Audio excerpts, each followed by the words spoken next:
Invincible.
Invincible.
Good morning, ladies and gentlemen, and welcome to PUBG Mobile Asia Provers Chapter 1. This is me as joining alongside Holler. We're about to take you through some amazing games today. I'm excited. How are you feeling today, Holler? I am feeling really great, and hey, once again, PUBG Mobile, one of the biggest esports titles out there, and you and I both are going to be able to experience it today with one of the greatest teams in the world. We have international teams on our hands, so yeah, it's definitely going to be an experience it's just going to be amazing. So yeah, I'm excited. I'm sure you are as well, and let's see how this whole thing goes. Yeah, this is definitely going to be a banger of a tournament overall. We are on the playoffs day right now. We have 2 days of playoffs. But before we head down to the playoffs and, before the matches, let's take a quick look at the prize pool and the teams that are, participating as well. And also to give you guys an understanding of the format as well, right? Because this has been going on for a while now. The registrations were open last month, if I'm not wrong. Then we had the group stages. And now we're finally down to the playoffs. So we're just going to be, taking you through the entirety, the format as well of the tournament to give you an understanding for the audience. Of course, this is the first day, so probably not familiar with the way that the maps are going to be going on. But we have 6 maps today lined up. 6 maps, and this is what the format looks like here. Yeah, let's have a look at it. So we are gonna be having, but already we have gone through a lot of stages already, and now we have. If I'm not wrong, Edge, do correct me if I'm wrong, because so many matches that we are conducting and holding, they can definitely end up being confused. So yeah, we are already at a little further at the stages of this tournament, right? Am I wrong, Edge? And because we're already Yeah, going to be we moving are. on to playoffs soon, yeah. Yeah. So yeah, we have round of 18 and playoffs, and then we're going to be moving on to finals, and all of this is going to be happening in these 5 days, which you guys are going to be experiencing with us. So yeah, a lot of great things to see, a lot of great things to look forward to, and yeah, you can take on with the format here, Edge. See, here's the thing. We started off with a round of 300, right? And then we were down to Yeah. 60, like 60. That's a huge cutoff from there. And then we were down to 18, round of 18, and after that, the top four they advanced to playoffs. Now we are in the playoff situation. 16 teams plus two fan favorite will be making it to the grand finals. So there'll be 18 teams in the grand finals. But for now, we'll focus on the playoffs. As you said, we're already ahead of, in this format, and we're already almost there at the end as well. We have 5 days of action-packed matches. That's 6 into 5, I could say. That's around 30 matches left for you. But yeah, once again, this calendar gives you a much more, clear understanding of the PUBG Mobile Asia Pro was Chapter 1. The registrations, well, they were back in back in July 23rd to 27, round of 300, the end to the start of August, and then it's finally time for playoffs. Because once again, we'll skip everything else. We don't really need to worry about that. We're already there. This is what they're playing for. They're playing for the. Not exactly the prize pool that you're concerned about, but also the bragging rights. But once again, let's take a quick look at what they get if they win in terms of money.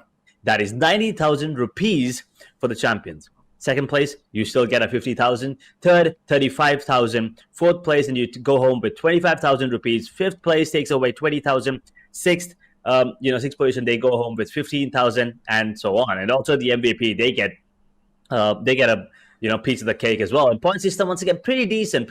You get that chicken dinner, you get 10 points. Second place, you get 6, 5, 4, 3, 2, 1, and so on, obviously. And if you're anywhere between 9 to 18th, unfortunately, you get no points whatsoever. And one elimination, well, that equals 1 point. You know what that means, Holly?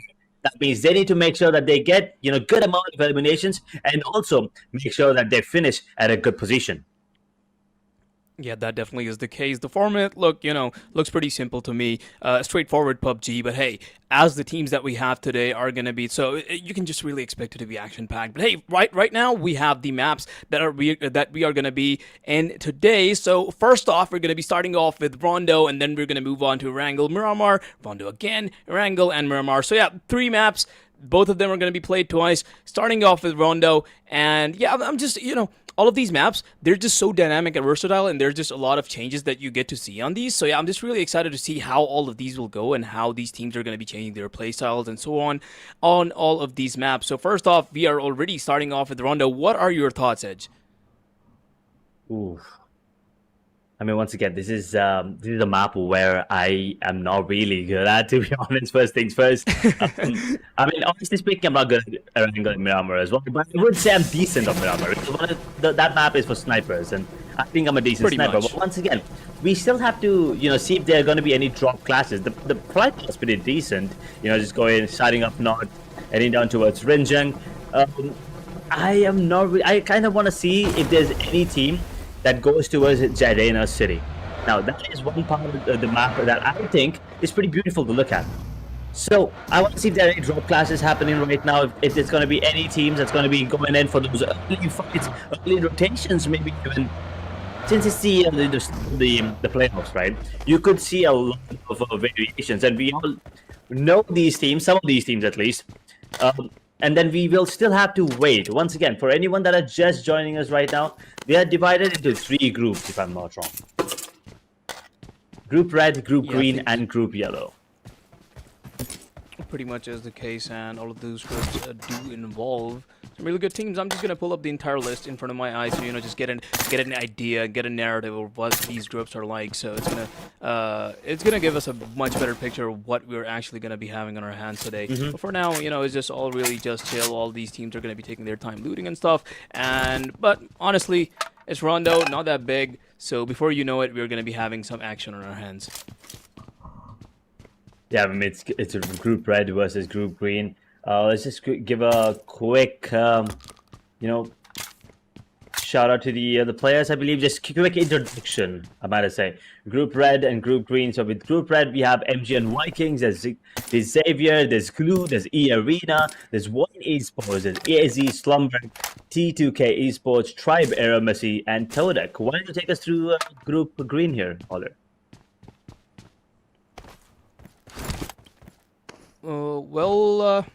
We do have some teams. Hold up. Let me just pull it up, yeah? Give me once again, it's okay. It's okay.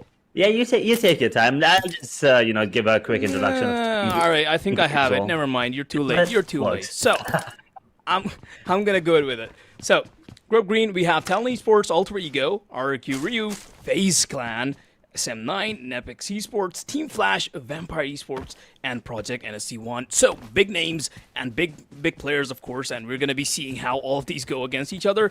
And I just, honestly, it's like, right now, you are the one that has to paint the picture for me, Edge, and then I'm going to watch the entire movie, the entire, scene unroll in front of my eyes. So, yeah, just go with it. Ooh, so I'm the one. I'm the artist today. Well, I mean, yes, I don't mind. I do not mind. Once again, we've already seen a couple of finishes, a couple of eliminations already on the map here. We're down to 17 teams right now, ladies and gentlemen. 66 players still in the server. Everyone's just chilling for a bit. Once again, we do know that it's this stage 1 circle. I'm sorry. And the players will be restricted in 1 minute 15 seconds as a warning showed up on the screen. And I don't think we'll be seeing a lot of fights pretty early, but we did already witness a couple of teams. I believe a couple of players from the side of RIQ were eliminated. Now that is just a little unfortunate for them. I'm pretty sure they would have wanted a better situation. I'm not really sure if they were eliminated. I didn't actually see that one on the screen. But yeah, as of now, everyone's just making sure they have all the utilities, they have all the required things in their inventory. Oh, that's 25 bandages on Nade. So, now, what are you expecting? Like, do you like Rondo? That's my first question here. Like, if you're being honest. Honestly, it's just, for me, so, okay, basically, whenever now, this playoffs is basically me just walking into something entirely new, right? And all of these teams are, obviously, we do know these teams. They are big names. But once again, I just like to be really unbiased, right? And I just would like to walk into everything with a fresh mind. And you just get to know these things as you progress through them slowly. So we have like 6 maps on our hand today, and as we slowly go through them, all these teams are going to paint an entirely new picture for us. And that's going to be interesting to see, right? So yeah, we're just going gonna slowly see which team is taking the lead, which team is taking their pace, how are they playing. Oh, look at that, another team, they're slowly catching up, they're changing their pace, they're changing their playstyle, going for the eliminations, I see. So yeah, all that stuff coming up, that's what I'm excited about, and that's what I'm gonna see slowly and steadily happening. Definitely. I mean, we will have a better understanding about these teams after the playoff for sure. I mean, we'll be having a much clearer idea when we actually jump into the grand finals. 3 days of grand finals, by the way. That is going to be a pick. So yeah, as of now, once again, for anyone... Oh, actually, RIQ is eliminated, unfortunately. Oh, I didn't actually expect that. And it was a side of Tribe Aeromacy with the tag AST getting those eliminations as well. That's 4. There's one of the players on the side of Sem 9 getting eliminated as well, and I believe it is the side of Team Flash getting that elimination. I'm not really sure what the players are right now, but this map, it is beautiful. You know, this is not your conventional map. You have kind of like 2 different terrains. It's kind of like the the city side, and then you also have the deserted area, giving you a lot more ridges and just having the capability to just hide in plain sight. And I think that's kind of the way to go for this map. But as I said, first few circles, you don't really have a lot of action going on here. But team T2K Esports, they already lost a player here. They have to be careful. And playoffs, I feel like these teams and players, they're not going to be showing every play in their playbook. They're going to be obviously saving a few of those for the grand finals. But you also need to make sure that you bring out your A game in whatever play you're making, right? Because you can't let go of this. You don't have a lot of matches like the grand finals. You don't have those 18, how many, 15 maps? Or, yeah, I believe 18 maps, I'm sorry. You don't have 18 maps to play with. So you need to make sure that you have a decent position on that overall standings to make sure that you don't get eliminated in the playoffs. You're not making sure that, by miscalculating, if I may. Yeah, pretty much so is the case, but again, once again, Edge, for now, it is going to be, the classic calm before the storm moments, and we aren't really going to see a lot of action happening. Although, should be seeing something soon. There we go, gunshots fired, and we are already seeing some knockouts come through, and Tribe Aeromacy, my bad, are also trying to fire some shots, are going to be landing some as well. Scaling up on the damage targets, might be able to get a few eliminations or 2. There we go, left alone, getting stacked up by 2, still getting an elimination away though. Yeah, there you go. They will confirm that as well in a bit. Tribe Aeromacy, they're looking really, really strong right now. I mean, they might lose their player here, but no, he's actually going for the revival immediately. 6 eliminations, by the way, for them. That is phenomenal. And 7-9, well, they lost another player, unfortunately. In the meanwhile, GLU have also lost a couple players, actually. So I feel like, right now, the ones dominating the server is going to be Tribe Aeromacy. I mean, the way that they're, working around each other is brilliant. And I think they also have everything that they need. I think they were, in a position where they got everything that they need pretty early into the game as well. And that is what has enabled them to perform the way that they're doing right now. Because I see one of the players on the side of Point Esports have also been taken down here. Kenny's kind of tagged up. Will he be getting that heal is the question. In the meanwhile, Delta just runs over someone and gets that knock, I believe. Oh yeah, knockouts and eliminations here and there, and as you say, I mean, the teams that are going to be playing really aggressively so far. I mean, we've already seen 7 eliminations come through for our team. I mean, that is just going to be paying them off in the long run because, well, I mean, sure, the playstyle, it is definitely aggressive, and it is also risky. It comes with the risk of getting knocked out early on, getting eliminated early on, but hey, they're still able to get those eliminations, and 7 eliminations means 7 points, so nothing to lose if you're just able to get that many eliminations, and also, it's just a bonus if you're able to survive until the end. So yeah, so far, going pretty well for these guys.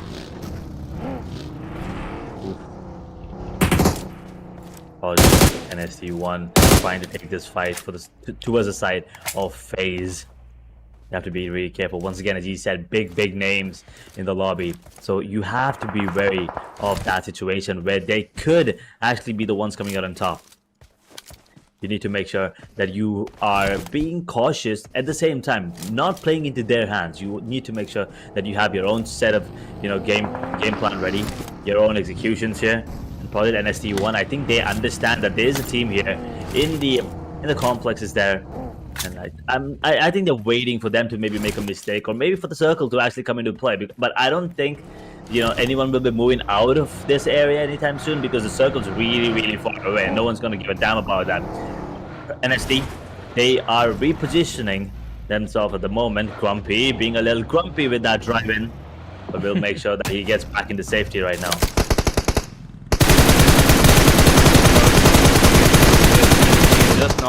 Just not stopping. Shots being fired constantly. They do see enemies, and well, they don't really care if they are exposed or not. They are firing those shots onto their sides. We are seeing a rotation come through from Nepex Esports.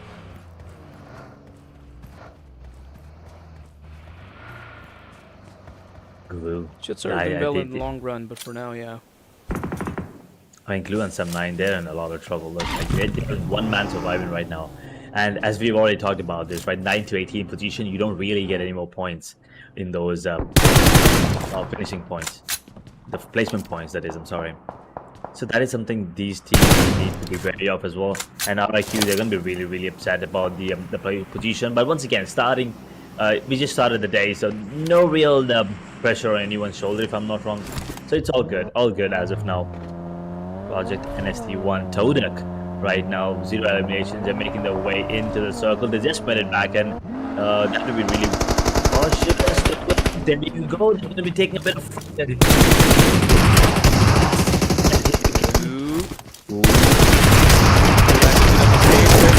has been knocked out. Teammates are there to help, though. There we go. Shotguns out. A lot of damage has been dealt. A lot of knockouts as well, though. Nade being cooked right now. Trying to take more space. Trying to get some of his teammates up. Trying to reach. There we go. Nade is going to be hitting perfectly and taking down another one and completely eliminating T2K. This is a victory for Todak, if anything. That is for sure. They just they just rammed in with those vehicles, and then they took down the side of T2K. That is just brilliant performance there coming in. T2K Esports, well, unfortunately, they're going to be eliminated in position number 17. GLU still surviving with one player. So like, they have to be little cautious. I believe there's another team coming in, and it is going to be MVKE, that is the Vikings. Pretty much is the case. Todak now aware of more people around them, and as the circle gets closer and closer, all of the teams are now moving towards each other, getting into the next safe zone.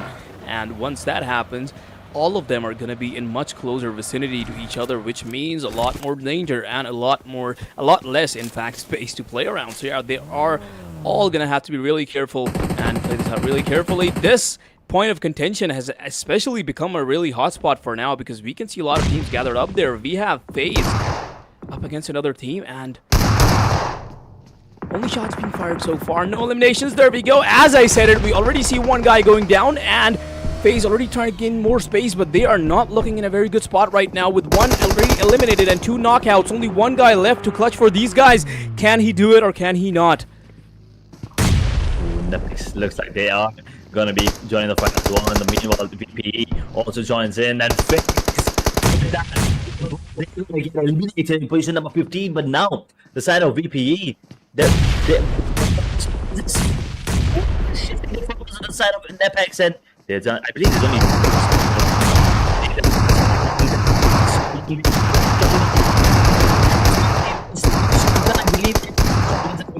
he's not going to do much. He's going to get taken down as well. Beautiful grenades there coming in the meanwhile as well. And Nepex with 4 eliminations are going to get eliminated in 13. And now guess what? They have to shift their focus again. There's another team in the vicinity, and it's going to be E-Arena. The 2 players there, I'm not really sure if they have any more at the moment. Looks like in this position, not really.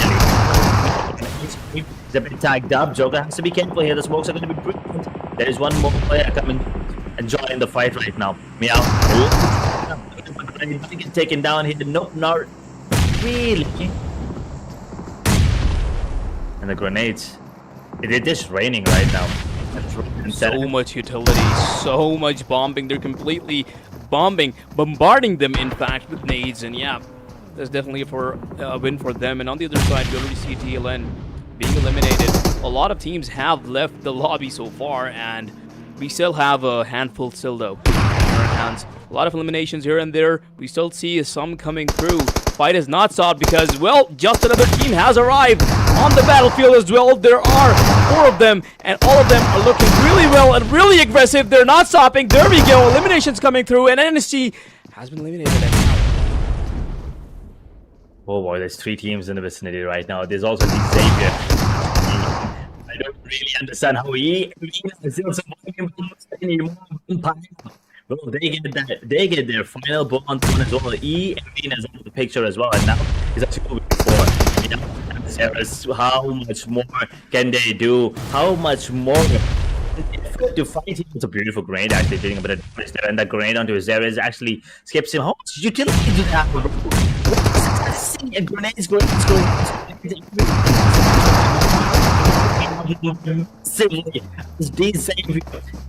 managed to take the team down. Ramp 6 minutes is going to get taken down. The Vikings are gone. I mean, Vampire Esports was doing amazingly well. The way they were able to take control of this area was amazing, right? But the moment they're dealt with another team who just completely decides to rush them over, that was decisive, by the way, is going to be able to take them down and also eliminate them from the server. But now the exact same story is about to unfold for them as well, because they have been greeted by another team. And now can they take it? Can they hold it? Can they hold all of them back? He's being cooked. Someone is here. The S12s are dealing a lot of damage. You combine that with the M4, it's just beautiful. And there you go. They're trying to make sure that they confirm as many, tracks as possibly can. Meanwhile, Todek, this time around, looks like they're not going to be having a free not going to have a free fight here. The only one standing, is he? It looks like it. And Dave will be really happy about this. Another incinerator just thrown into his face. There you go. There's your answer. It's gone. Todek. They just run in, and this time they get eliminated, if I'm not wrong. 7 eliminations still, but they're going to be out of the server. We're already down to 3 teams here. I mean, I did not expect this, this game to go so quick and for these teams to be so aggressive. This is not what I was expecting, to be really honest. Yeah, absolutely intense. Just in the matter of previous, 2 minutes, 3 minutes, we just saw the entire server getting wiped, or at least just wiping out each other, and now we're just left with 3 teams. And to be fair, they have good numbers on their hands. Xavier, they have 4 lives. On the other side, the other 2 teams left, both of them have 3 lives. So yeah, they are looking pretty good, and all of them, I'd say, have equally good chances of taking this out. Xavier, considering how aggressive they were and how they were able to hold back another team from rushing them, they, I would say, have a little bit more of a chance of actually taking this home with them. So yeah, time is going to tell who is going to be the winner of this rondo. Definitely. I mean, there's still 10 players on the server right now with only 3 teams left. Everyone's getting a piece of that, placement points, I'm sorry. But who is going to be the one getting that chicken? Those 10 points are going to be really, really crucial. And starting off your day with a victory, come on. There's no better way than that. And Xavier right now have to be the favorites because of the man advantage. With just that said, there is a knock there coming in. And Xavier, now they're even down. 3v3, if you may. And all 3 goes. They are still surviving right now. Those must have dealt a lot of damage. That Shin is still just crumbling. Rosemary gets taken down. Beautiful Krypton. All he needs to do is be in a good position here because the zone will take a bit of damage, and that's another good that just runs away. Not in a great position there. Also, Ego, will they go for the revival? Yes, it gives enough time for the side of Xavier to actually come in the situation. But the shots are being still.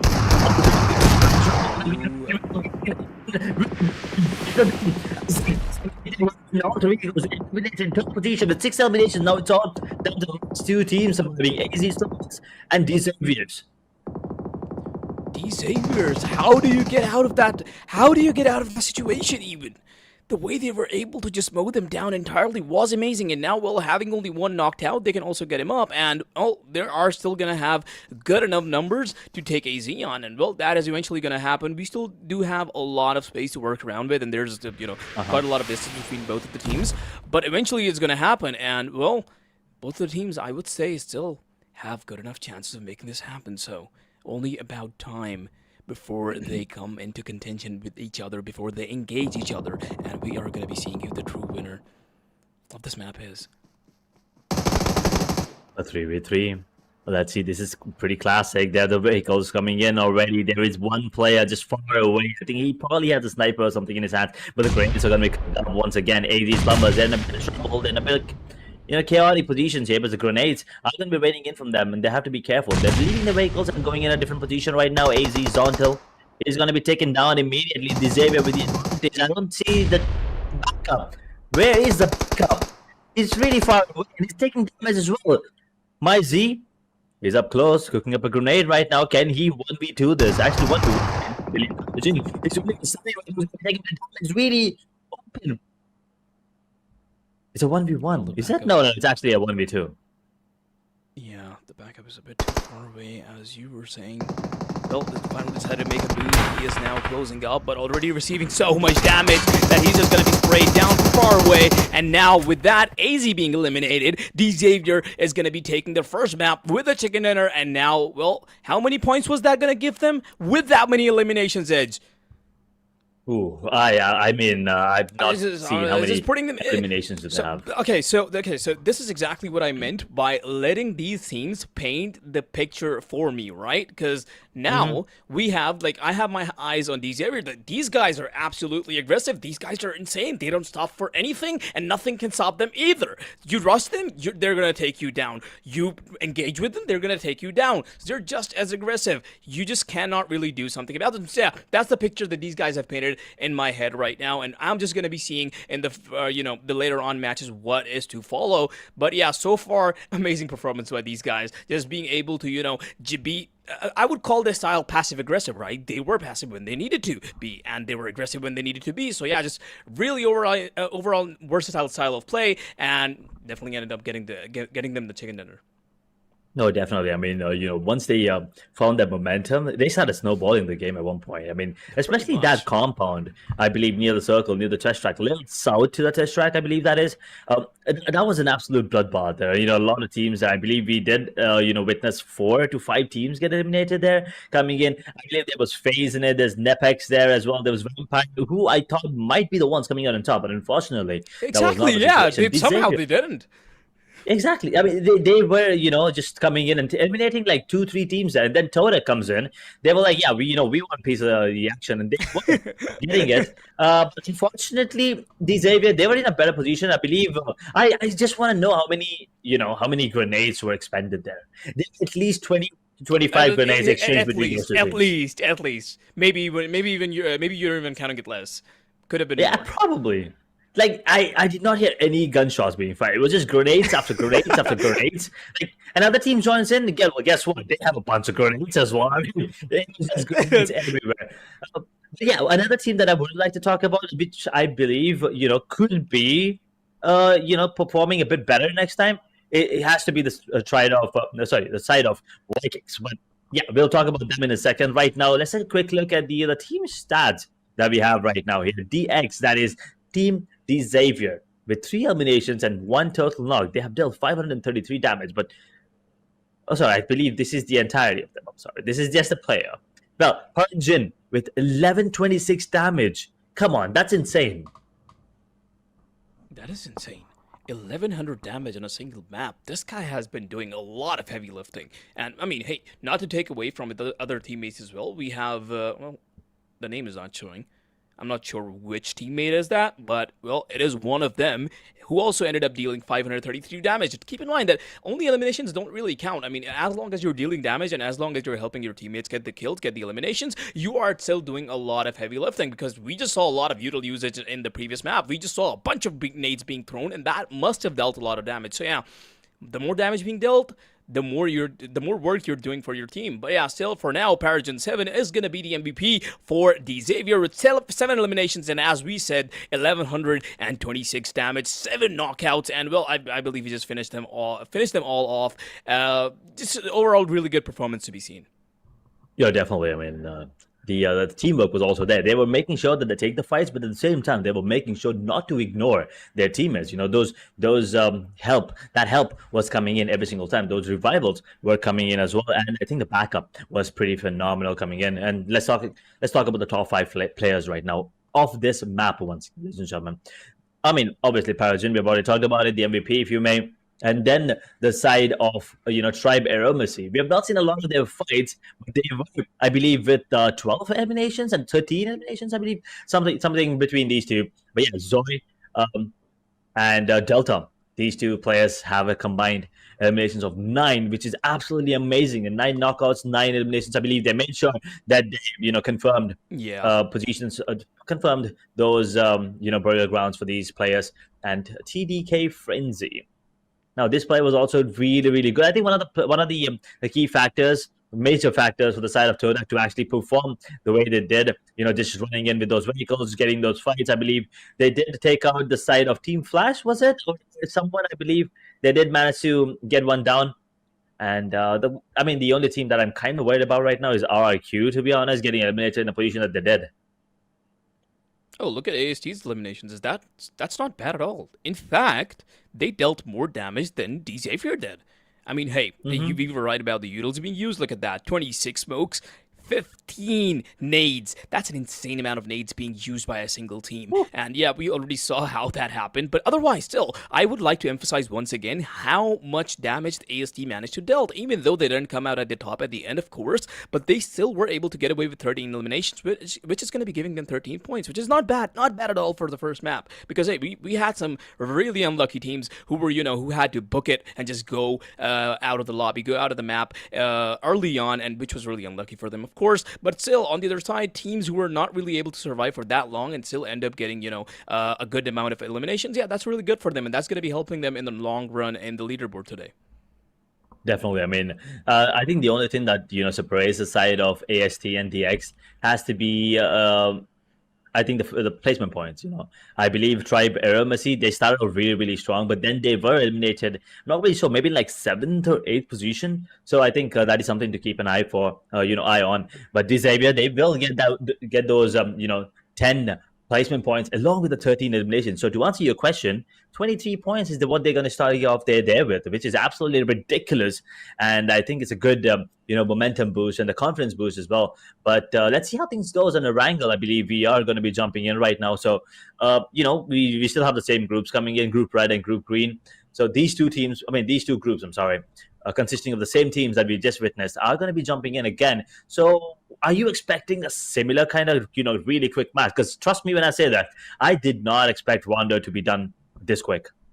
This quick, yeah. I mean, hey, ERANGEL and Rondo, both of them are really, I would say, I mean, obviously they're not the same maps, but they are pretty similar in terms of how both of them are designed, right? Sure, Rondo is a little more dynamic than ERANGEL. ERANGEL is a good old classic PUBG map, but if you talk in terms of how long both of them take to play, I would say they're pretty much the same, and ERANGEL should be taking, I mean, we would expect ERANGEL to take much longer, because Rondo just ended in a blitz, but yeah, I would expect it to go a little bit more longer, because the teams usually do like to play it a little more passive, a little more, I would say position-oriented games on ERANGEL. So yeah, we should be expecting it to go a little longer at least, or at least that's what I hope.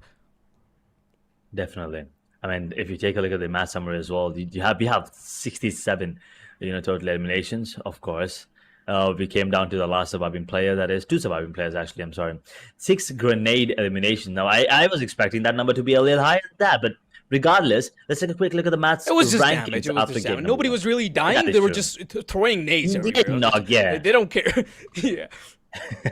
Well, yeah, I mean, talking about the match ranking, the table. Oh, yeah, the most important thing. 23, come on. That's what, a 9 difference between them and Tribe Aromacy. And Tribe Aromacy, the only thing that they have going in their favor are the eliminations. Otherwise, they wouldn't even be close. But anyway, all 3 goes with 6 eliminations and total points of 11. Todak with 7 eliminations. They managed to get themselves 11 points. And AZ Slumber, well, they got 10. Team Flash 8. Vampire 6. Nepex, they have 4. Glue with 3. Vikings, they only have 2 eliminations, so they have 3 total points. NST, that is Project NST 1, they have 3 as well. E Arena, I believe that is 2 total points. Wine Esports 1. T2K Esports with no points. Talon, RIQ, FaZe, and Sem9, unfortunately, have managed to accumulate absolutely nothing. So, moving on to the next match. Yeah. I mean, come on. You hear the names Talon, RIQ, FaZe, Sem9, T2K. You expect them to, you expect me to be reading the top of the table, not the bottom one here. I mean, hey, just an unlucky run. They were just able to Probably. execute it early on. But we definitely, I mean, of course, we know their names, and we can definitely see them coming back up on the leaderboard later on. So I am looking forward to that. But once again, this is what I exactly meant by coming in with a fresh mind, coming in without any bias, because that just lets you see what other teams are bringing to the table today, and that is exactly what Xavier was able to show us. But up next, we're going to be having Erangel. As I said, we are expecting it to be a little longer than Rondo. Rondo just ended in a blitz. All of these teams just obliterated each other. And I mean, hey, it's not that of a bad thing, right? I'm not saying it like that. I mean, but it's only in terms of playing a position-oriented game that you see the teams rotating more, taking more positions, taking control of more areas. But Rondo was just a complete obliteration. So yeah. We're going to be seeing how the shift is going to be on Erangel, how these teams actually change up their playstyles. Do they even change up their playstyles, or do they just go in with the same tactics, gun blazing, firing hot, just go in, lock and load, and yeah, just completely obliterate everything. So we are going to see, but I would still like to know your thoughts on what is going to be, what is going to happen, and what should we be expecting in Erangel? I mean, honestly, with the way that the first map went, I believe, as you said, they're going to be going in hot. They're going to be going in guns blazing for sure. I still expect a little slower match, to be really honest. I don't know. I just have that feeling, now these teams understand that everyone wants to go for those fights, and they also need to understand that, the points are going to be, the ones that are going to be, leading them to the next stage of the tournament, that is the grand finals, of course. So I believe everyone's going to be playing a bit more sophisticated, if you may. A bit more careful, trying to accumulate as many points as possible. Because right now, I believe, Xavier, 23 points. That's a massive lead for them already. So for the teams at the bottom, for them to catch on in Group Red and Green simultaneously, they need to make sure that they get as many points as possible in this one. Because I believe one of these groups will be taking a break after this one. We'll also witness Group Yellow coming into play. So for the side of Group Red or Green, one of these groups, of course. It's going to be an important game for sure. It's going to be one of those games where you have to be a bit more, handy. Just make sure that you have, your number of eliminations, your placement points, have a basic balance. I don't want to say something like 30 bomber, but having something around 20 or maybe at least 15 would help you, because I don't think any team crossed 15 right now, apart from the side of Xavier. But once again, they got the chicken dinner, and also the 13 eliminations that go with it. So I'm expecting a pretty basic, what we usually see. Erangel is that classic map of PUBG, as you said, and I think I'm expecting it to go at least till stage 6. Let's say stage 6 circle, because this one I believe stage 4 or stage 5, I believe. We were already done with Rondo. Really early on. Yeah, we were just done with it. So yeah, I am expecting stage 6, 5, 6, something like that. So we're gonna see how it goes. But are we taking a break after this edge? Are we? I don't think so as well. Wait. Are we?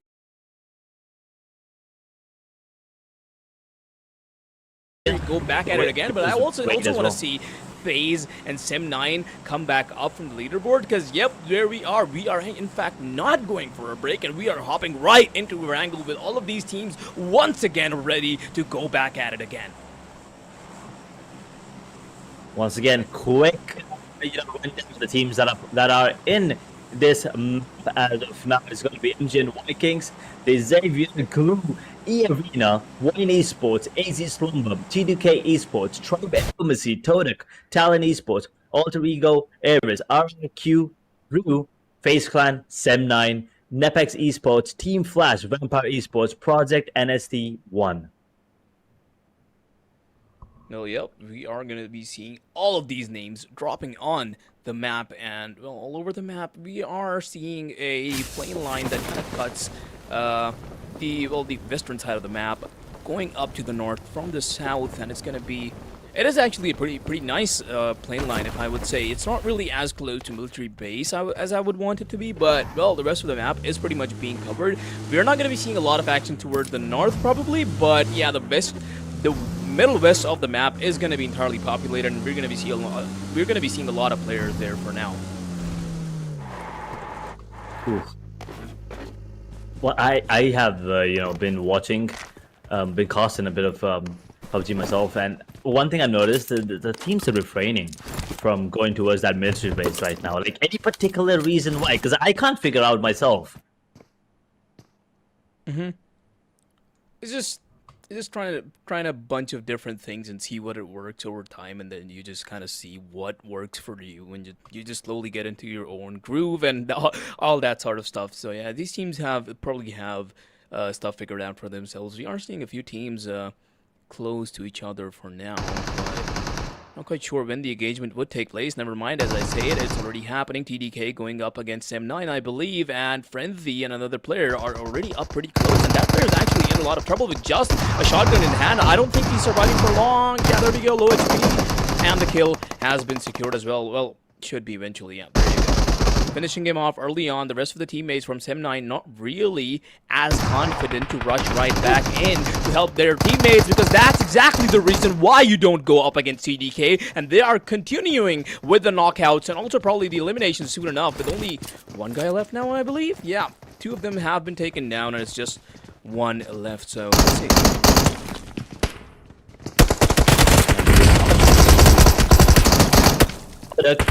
They, as you said, you know, they're going in with an aggressive gameplay from that previous match. He capitalized with a PP Bison up close and personal. The last surviving player, I believe, from the side of Sem9 has already gone out in a 1v1 situation. I mean, 2 knocks. Oh, he's controlling them. This is just brilliant coming in. And Sem9, I believe there are 2 players. I'm sorry. But Todak, there's only 1 more standing right now. I mean, they only have 1 elimination. They thought they could actually get away with this one. A PP Bison in the hand. What can he do? That shotgun is just deadly. Position number 18 as well. That is just unfortunate. The first team to get eliminated. I mean, this team was absolutely going ham. They started off really, really well as well. And now Sem9, they will, you know, actually managed to get that player back on his feet. So they have 4 eliminations, but they only have 1 casualty. That's a really early fight that they would like to avoid. They wouldn't like to avoid, but, you know, since they could not, they will take this 1 casualty for 4 frags. No, not bad. And in fact, really good for TDK. They were able to get away. I mean, not really good. They were able to get away with 1 elimination, but that's all they're going to be getting this time around. On the other side, we are going to be scouting out for some more engagements taking place. We can see NST, one of NST's, managing a knockout somewhere around the map.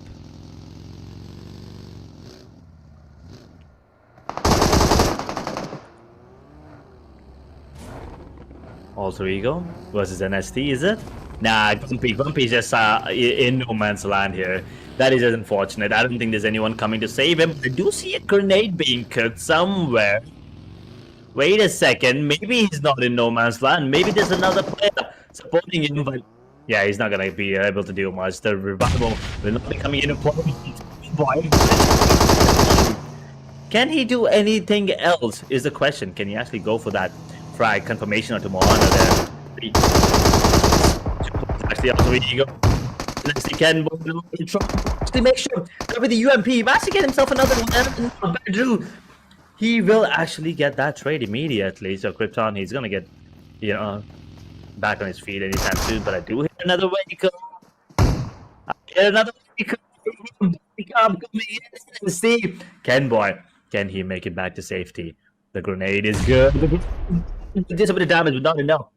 Another grenade being cooked now. The utilities are raining in. NST being... Oh, good nade! So be careful. Good nade! Good nade combined with the shotgun up close and personal. NST, they're gone.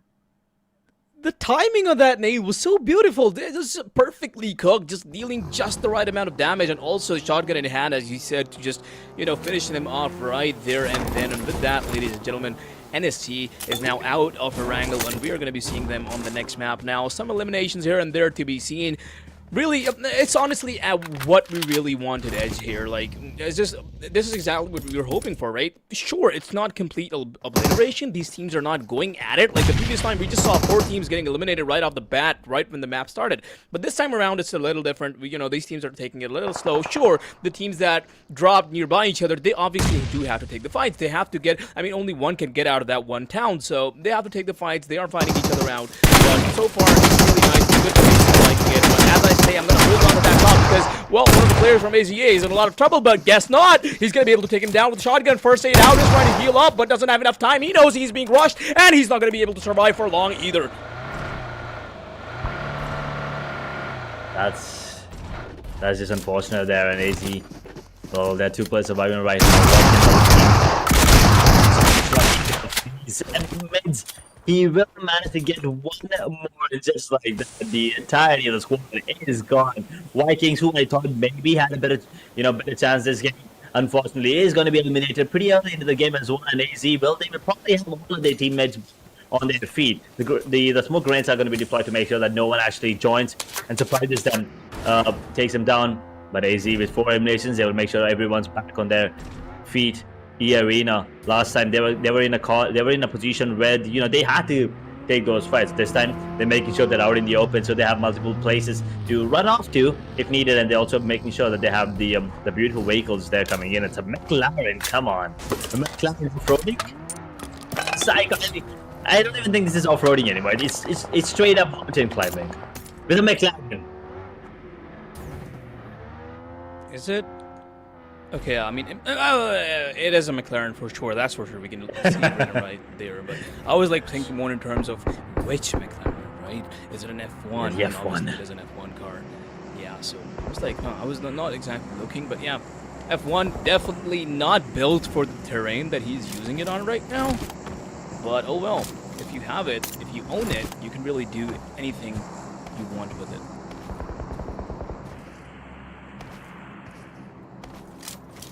Just, I think once again a little bit of calm on this part of the map, at least. Arena, not really wanting to go for those fights pretty early because they understand what happened last time when they actually went.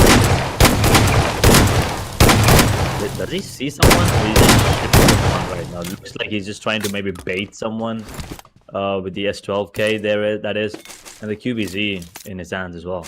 Oh, these are some good rifles that he has.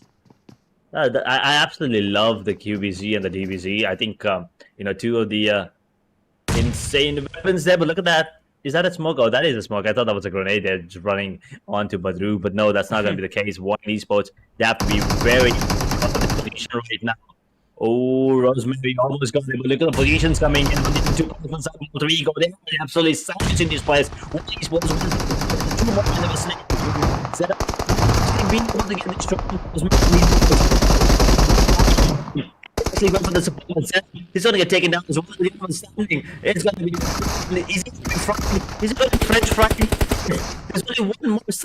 Can't really see. There he is. Mochi coming back to join the fight. I think it's a little too late. Can he actually confirm that in the budget? Zach can actually be revived as well now. They do have that confirmation on the zone. I'm sorry, like one as well.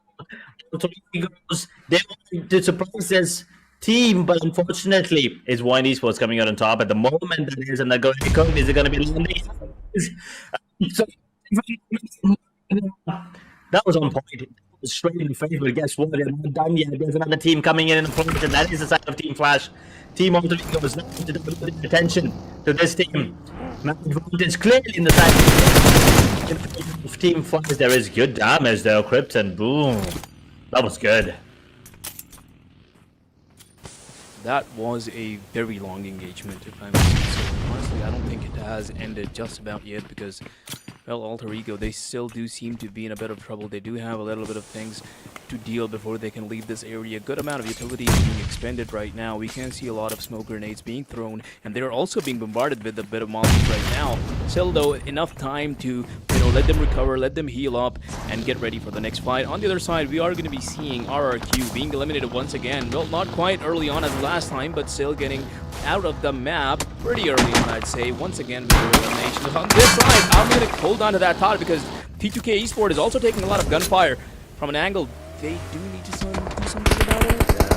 They are, yep, just about manages to get away. They're surviving as of now, but T2K, they're in a bit of trouble as well. They're, facing the likes of Arena, and they're not going to be coming, back. Even trying to take the flag that is just right now. The vehicle on the map. Team Alter Egos, Team Flight. This fight is still happening, but guess what? Who joins the fight right now? It's going to be Messi. Surprising third party in this fight. I'm sorry, and they're taking down everyone right now. It's cool. Ooh, this is the fight that everyone's trying to avoid, especially to be the side of Tribe Eremisi. On the other part of the map, TTK is gone, and Team Flash, they're like, yep, you know what? But I will, you know, it's fair to you guys. You guys do whatever you want here. Krypton's the only one standing in this building right now. What more can he do? He's in a lot of trouble here. Oh, Team Flash, they actually have 2 more players surviving in far away, and the shotgun. Oh, the shotgun works its magic. Takes 1 down. That's 1 elimination for this. 1 more elimination for the side of Alter Egos. In the meanwhile, Team Flash, they're going to be waiting. 3 players actually. They are like, nah, I will let you handle this, Alter Ego. You're gonna get taken down as well. How many players surviving? Maybe 1 more in a different position, because I don't see anyone up close. Well, we haven't, but a lot of progress has been made so far, and a lot of teams that were playing really aggressively are now out. One of the most notable mentions would be Alter Ego, who were able to get 9 eliminations in this map, and now are out. 9 is good. It is going to be giving them 9 points to walk away with, but hey, still not enough survival time. Still not in the top 10. So yeah, those survival points are going to be something that they're going to be missing out on this map. But regardless, 9 elimination points, not too bad. They should be able to recover it in the later of the games, but it is still unlucky for some of the rest of the teams, like T2K and RRQ, especially RRQ. This is one of the yet another opportunity that they've missed to come back up, because, well, they had an unlucky run, and it has happened yet again, and they're out, and now we do have our eyes on another team taking a fight. There we go. They're being completely rushed by Vampire Esports, and I believe right now they're completely surrounding them. They are circling them with the cars, with the vehicles, and only about a matter of time before they actually make the move and rush in. And I think this is going to be going in the favor of Vampire Esports, very likely. We've seen this movie before. We've seen this part before. Vampire Esports just come in and join the fights, and they take down everyone. Talent, they're in a lot of trouble. They are gonna get taken down here almost. Vampire, they understand that the other part of the team is, they're trying to take down the confirm the frag. That is, of course, Axel. He won't survive this fight. He's gonna get taken down, bombarded by the number of players there. It's an outnumber, of course, and overwhelmed. Talent get eliminated in position number 11. We still have a lot of teams in the server. That is 10 to be exact. 35 players on the other part of the map. We see Team FaZe now trying to, take down the players on the side of Team Flash. 2 more players surviving. I mean, FaZe is one of the big teams, big names, if I may. So everyone's expecting them to actually show up and perform in a better way that they did in the previous match. And I really like the circle as well, a bit of Pachinki. There's also the drop. I don't think anyone even goes to that A drop anymore. But I like any zone that has water in it. Any zone with water, I mean, you have my attention immediately. I think it's just amazing. Yeah. I think, it takes a bit more, bit more execution. I think if you have a lot more, actually, is. Like, yeah. Let me correct you. Just...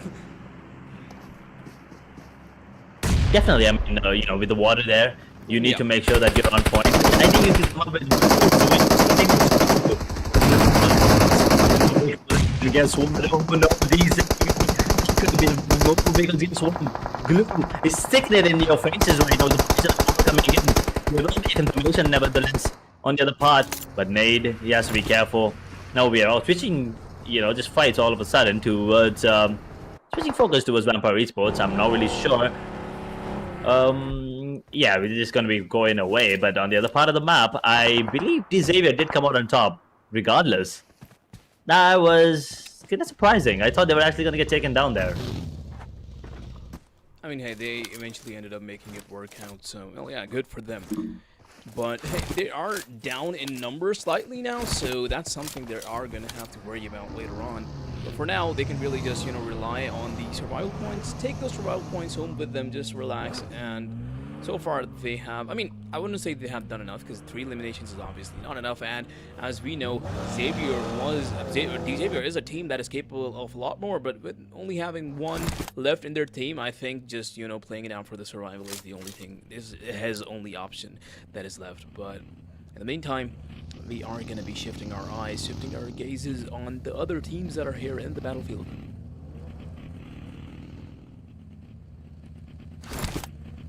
Just chilling as of now, everyone. Making sure that they have better positions there on the map as well. I think that is what the game plan is going to be at the moment. Everyone making sure that they have everything that they need and really, impossible because there's an E. The structure is just blaring everywhere. This team as well. Messi, they've been really good last time, but looks like this time they've tried their best, the side of Tribe, and they are gonna be eliminated in position number 7 with only 4 eliminations. That's like a third of what they tried to, what they accumulated in game number 1. So it is a really good comeback for the side of Team Arena because they already have 12 eliminations. I mean, last time they went for those, those fights, but unfortunately they were backed into a corner, right? This time they're making, as I said, they were making sure that they have plenty of space to work with, and they have enough areas to go back to. I mean, with the name E-Arena, I'm pretty sure they have enough plays in their playbook, but right now I'm pretty sure they could hear Team Flash. Can this be deadly? I mean, this could turn out to be Team Flash, why are you fighting alone? You fight the likes of 3 players there, and they just took down multiple teams here. With 12 eliminations, E-Arena must be feeling really, really confident. The grenades are going to be raining in as well. Once again, a lot of utilities, and E-Arena, they have to be cautious about the other player as well inside Team Flash. That is because the MVP from the inside last time, 1 knock confirmed. E-Arena in a 3v2. Again, closing the space, trying to close the space. Face scan. A lot of trouble there as well. They are being bombarded with a lot of utilities there, but let's keep our eyes on E-Arena because there we go. Joker dealing so much damage. The player that took the damage now has to take the time to heal up, and on the other side we can also see that FL is now eliminated from the map, not leaving a lot of teams behind. Only 4 left. Sem9 surprisingly surviving up until the end this time around, and also FaZe, who were, I mean, this is a real surprise, right? Because Sem9 and FaZe were both of these teams were wiped out really early on, but now you see them on this battlefield. You see them still alive in the last 4 teams remaining, and well, to be honest, that does make me happy. Numbers on Sem9 not too great, only 2 alive. The rest of them are walking around with much greater numbers, 4 than 3 on either of the teams. But so far, they do have considerable distance between all of them, so I don't think we're going to be seeing an engagement pretty soon. But it should end up eventually happening because, well, the new circle has formed, and I'm really sorry, Edge. It doesn't involve a lot of water. Only maybe like, I don't really know how much is that, 1,000 cubic meter or something? No, I mean, that's too less. Must be less. I suck at physics, okay? But yeah, whatever it is, not a lot of water. Oh, a lot of open lands though. That should give, I think, the side of E-Arena a really good chance here to maybe position themselves in a way that they could actually have those fights, those crossfires set up with 3 players surviving right now. They have to be one of the top teams there. I mean, yes, Vampire on the other hand, they do have 4 players surviving, but the Arena with the momentum, everything's going in their favor. And just as I was talking about, Vampire, they actually managed to take down one of the players on the side of Sem9 and confirm it as well, who have 5 eliminations at the moment. They have no points in the previous matchup. So FaZe and Sem9, I think it's going to be an important match for them. And E-Arena, well, they're looking to, put those final nails in the coffin with the side of FaZe as well. The 2 players surviving right now, and they're running away. They want to make sure that they have, they survive for as long as they can. With 10 players surviving right now in the server and 4 teams, Vampire has to be the favorite right now with the map, of course. There we go, FaZe Clan now engaging. Oh, perfectly executed.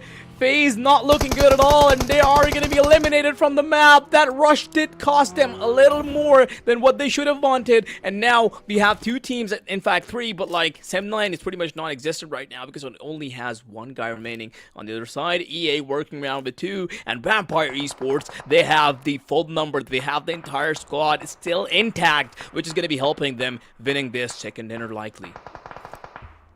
probably with the advantage, as you say, but they could also be taken down with the side of by the side of E Arena. They do manage to spot out for someone, is it?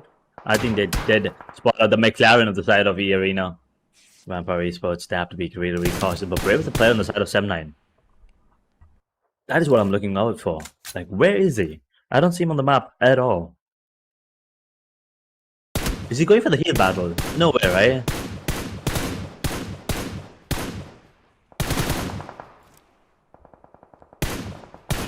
Fired. Nothing really landing yet, though. But I mean, hey, suppressing fire is a good enough warning for the other team to, not really peek. Well, with that, Sem9 eliminated. It's only now 2 teams left, and we have Arena going up against Vampire Esports in this final circle. I mean, it's the Stage 5, but hey, we got to the point that we wanted to. Stage 5, Stage 6, we take it, no problemo. And we're eventually probably going to get to Stage 6 as well, so good enough. But now, EA Arena working around with 2, and on the other side, we have Vampire Esports. Do they still have all their players left? I believe so. Yeah, yes, sir, they do.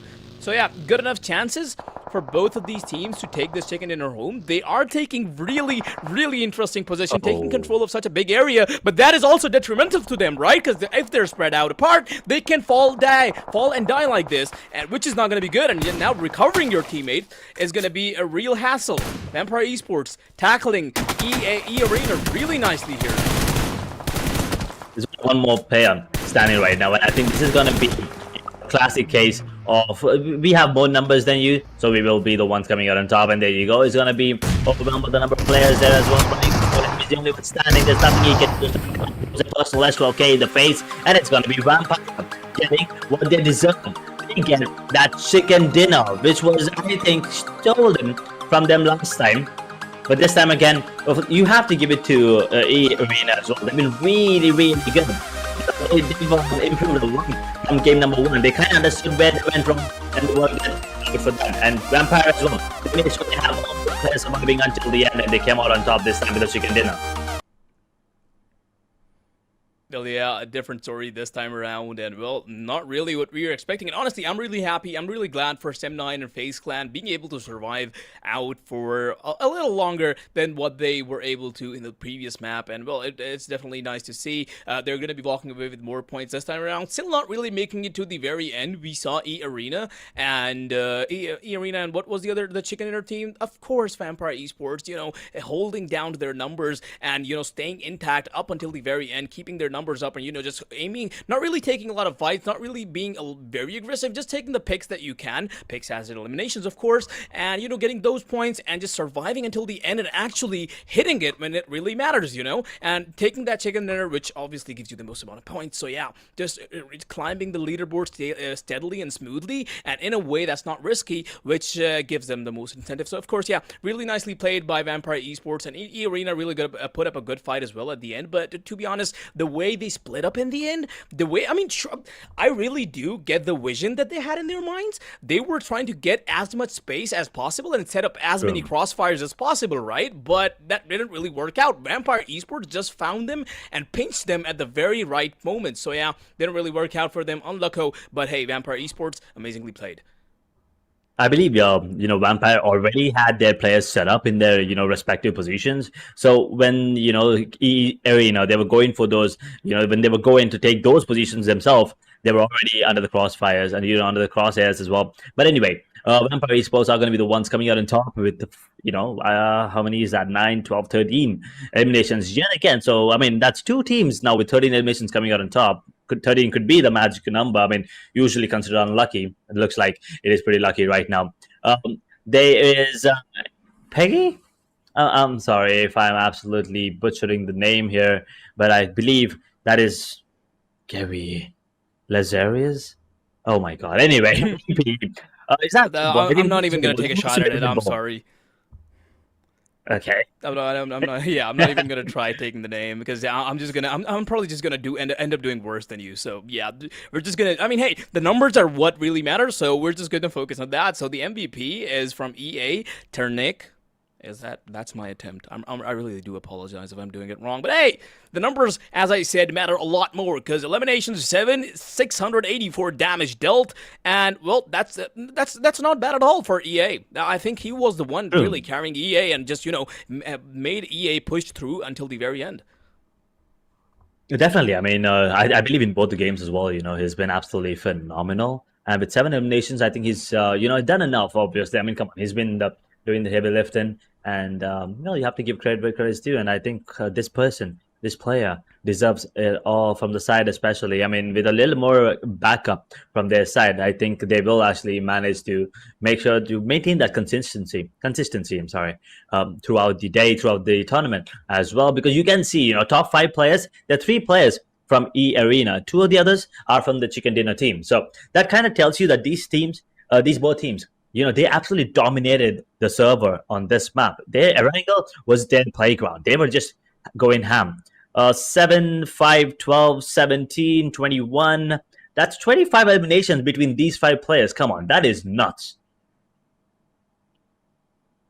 That is definitely nuts. And well, EA just taking out. They're just walking away with very good numbers, just generally really top tier performance to be seen from EA Arena here. Even I think to compare to even the likes of Vampire Esports and other teams that we have here, yeah, just overall seeing 3 of EA players being mentioned like this, you really see that they did something in the previous map, and well, that just makes me want to see more of them in the future. I mean, the future is going to be really close, by the way, because we are going to be seeing them play 4 more maps today. I mean, there are some repetitions, but hey, this just makes me, have a little higher hopes for them. So we're going to be seeing where this goes. On the other side, Vampire, as we saw, they just played it out really safe. So not really a lot of Vampire names on this list today. But now we have the teams to watch. This is the exact picture that I have been building in my mind, right? So you can see EA.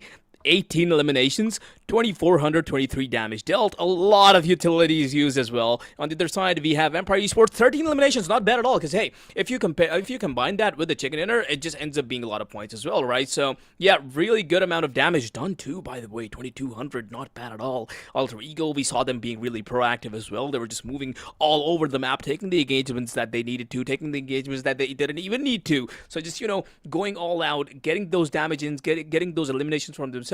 And ASC once again being somehow the 4th team to walk away with 4 eliminations. Really nicely done, honestly, because they were there. Even though they weren't able to survive for much long the previous map, they still were able to get a lot of eliminations, and the same is the story here as well. Not a lot, but hey, 4 points to be taken, which is not bad at all. Yeah, I mean, they're trying to stay as consistent as possible, and they're still in the top 4 teams. So I think that is something to be happy about. And this is the second time I believe, one of the players on the side of Team Flash has shown up for the longest elimination. Last time I believe it was Bo, and this time it is his. So Zeus, I think it is Zeus this time. Oh my God, I have to get familiar with the names. But yes, so I think Team Flash, they're trying to go for those flashy plays overall. But yeah, once again, 3 airdrops looted. That's 1 more than last map this time around. We're done with 2 maps, and now we're going to what is a map that I am decent at, or maybe I am not bad at. We're going to Mirabel finally. This is gonna be an amazing map for sure because it's vast. Number 1, number 2, it's snipers. It's just snipers playground. And before that, let's take a quick look at the match ranking. This is what I was looking to, I was wanting to talk about. Although Vampire did get that chicken with 13 finishes, EA, they are still on top with 24 points because of those 18 elimination points. That is just insane, by the way. Huge. Even despite Vampire Esports getting away with the Chicken Dinner, with the first position, it's just them still ending up on top just because of their eliminations is insane. That's why, I mean, it's really the reason why you can just go 2 ways about this, right? Either go passive and be really methodical about it, and just aim for the Chicken Dinner, or just go all out and just blazing hot. Get all those kills, get all those eliminations, and climb the leaderboard that way. So, yeah, it's really nice to see how EA Sports just somehow ended up making their mark on the leaderboard regardless. It is how they say there are 101 ways to achieve something, and well, Arena just showed us the second one, or just another one. They make sure that they have ample number of eliminations and a good placement finish as well to make sure they get that total 24. But I believe this is going to be the end for the side of Group Red. We'll talk about the groups in a bit, but it is time for Group Yellow and Group Green. But before that as well, we have overall rankings coming in. And Vampire, they will steal that number one spot from the side of Xavier. They're on 29. Xavier, they're not far away. There's 27, but guess what? Who's in number 3? Ooh, it's Arena, and they don't even have a chicken dinner yet. They have 20 freaking eliminations, that is. My God, that is insane. Absolutely insane. Yeah, that's exactly what we were saying. We just have, I don't really even want to repeat it anymore. Either just, aim for the chicken dinner or go for the eliminations. And that is exactly what Arena has been doing. 20 eliminations, as you said. Absolutely insane. No team even coming close other than Vampire Esports at 19. So yeah, really, really crazy performance across the board here. On the other side, we have the other side of the leaderboard, the slightly unlucky side so far. And the most unluckiest that I would say has been Talon and RRQ. They have been eliminated pretty early on in all of in the previous both maps that we have seen. FaZe Clan and Sem9, they did have an unlucky run early on, but they were able to come back up from it, which is nice to see. But now RRQ is definitely going to have to do something about the situation that they're in now, because well, not a lot of time left, and once the gap is too big, they won't be able to recover. So yeah, I'm going to be having my eyes on the teams on the other half as well, because obviously you do see a lot of upsets happening later on in the tournament phase. So yeah, we are going to look forward to that.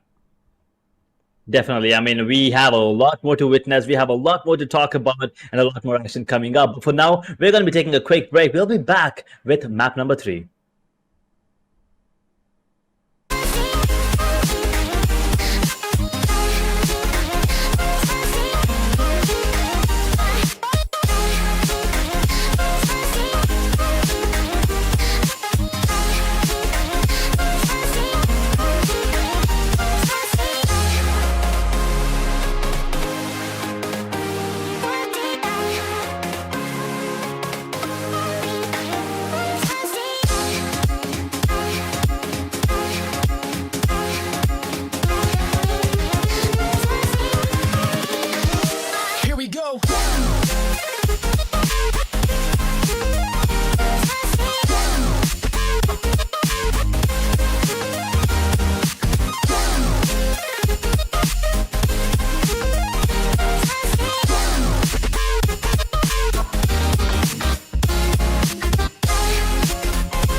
impossible.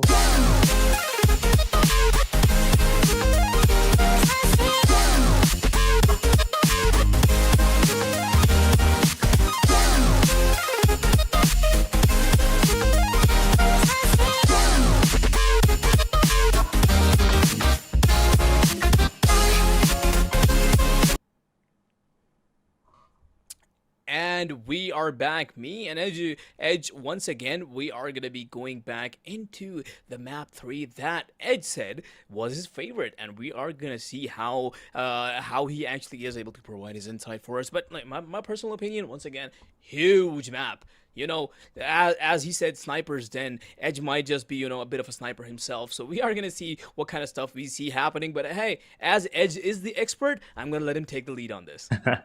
Oh yeah, I would like to, once again, I'm not the expert. I just said I'm not bad on the map.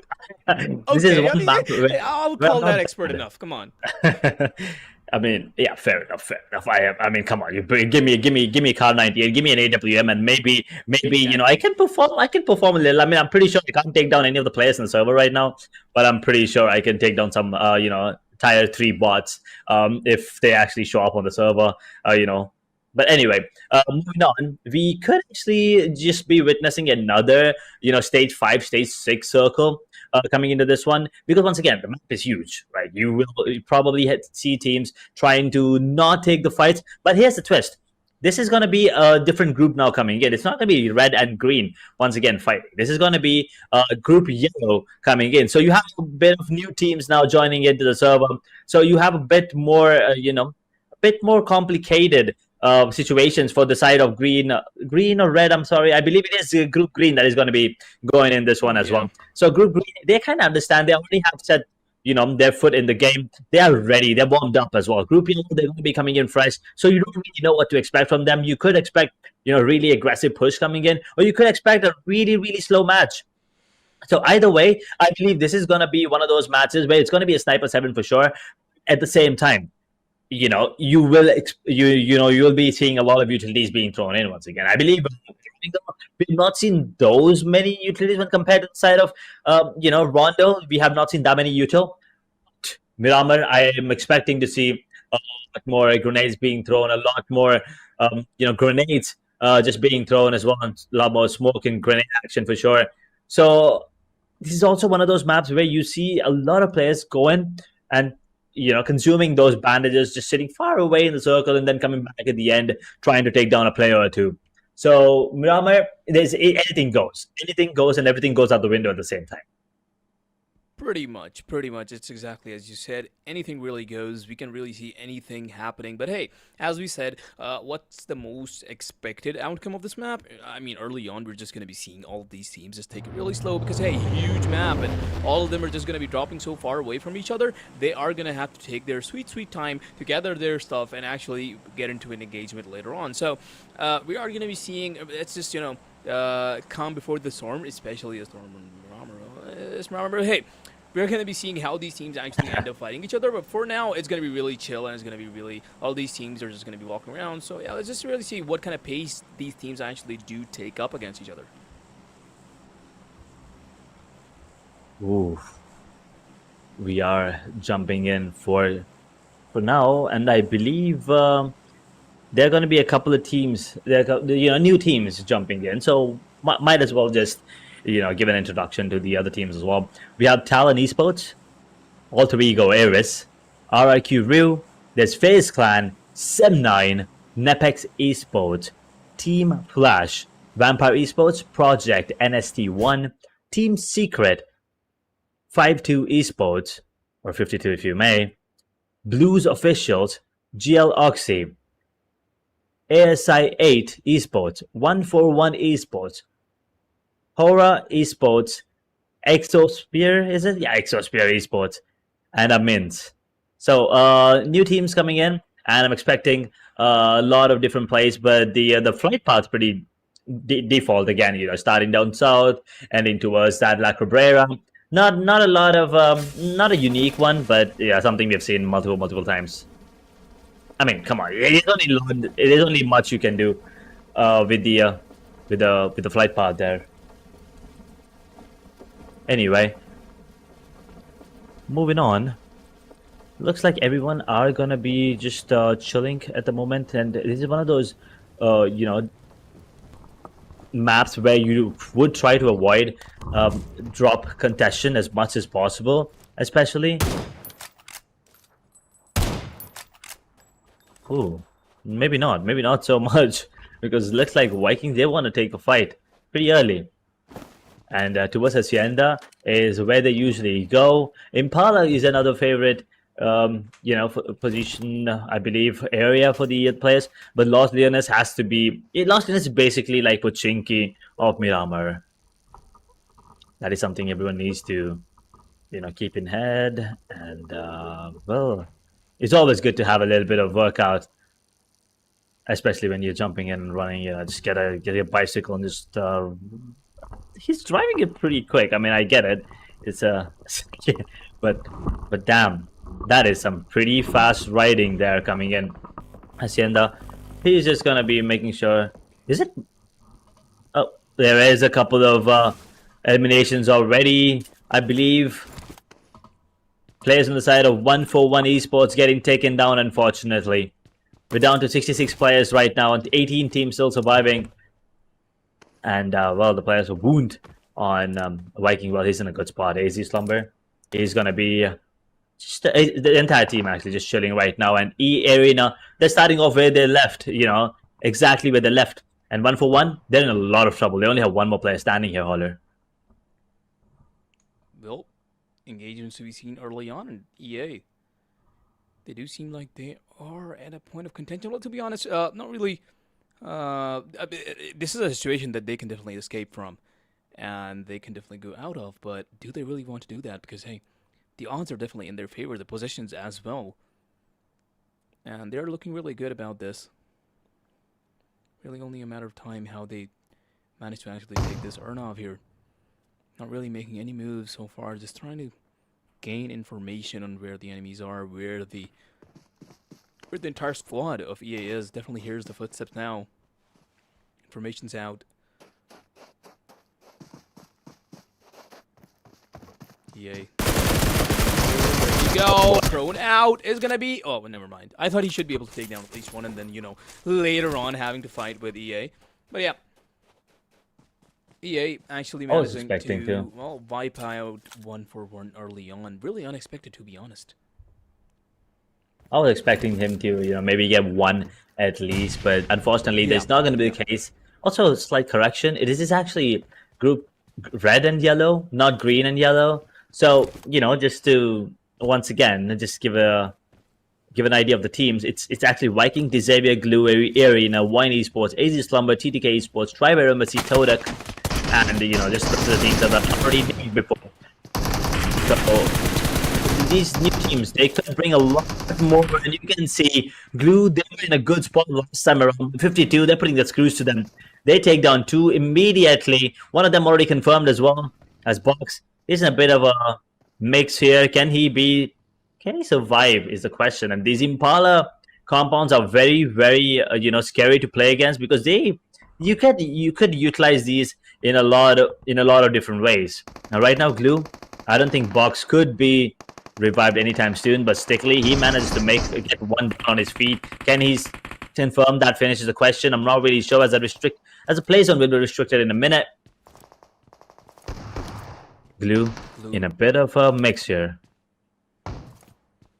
They are dealing a lot of damage to 52 Esports though. And there we go, return fire also received.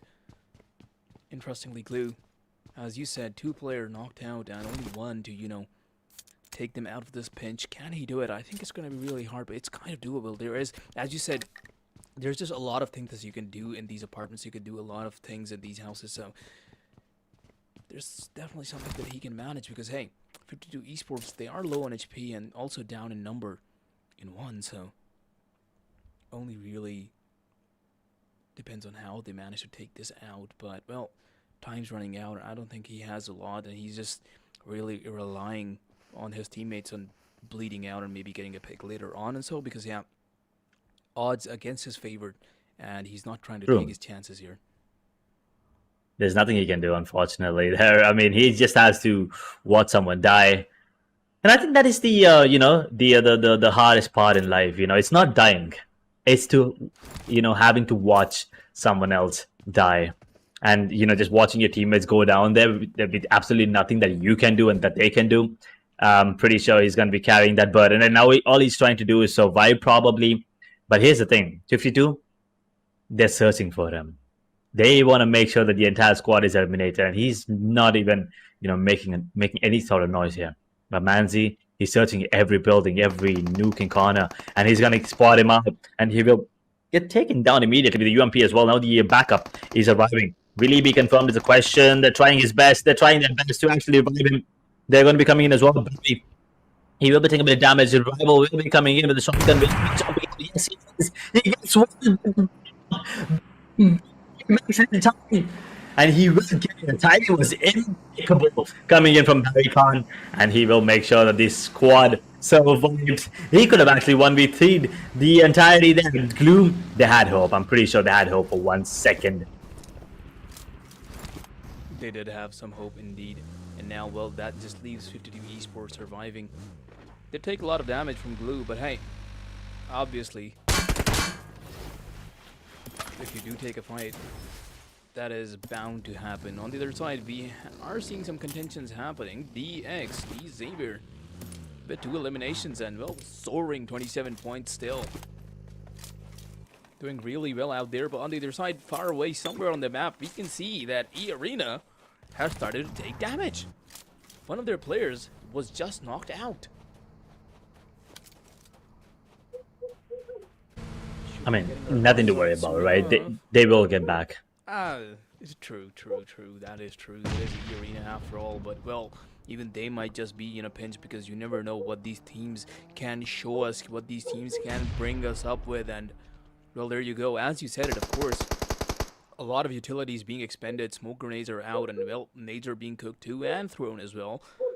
No real damage to be seen so far other than that one knockout, which was also recovered, by the way.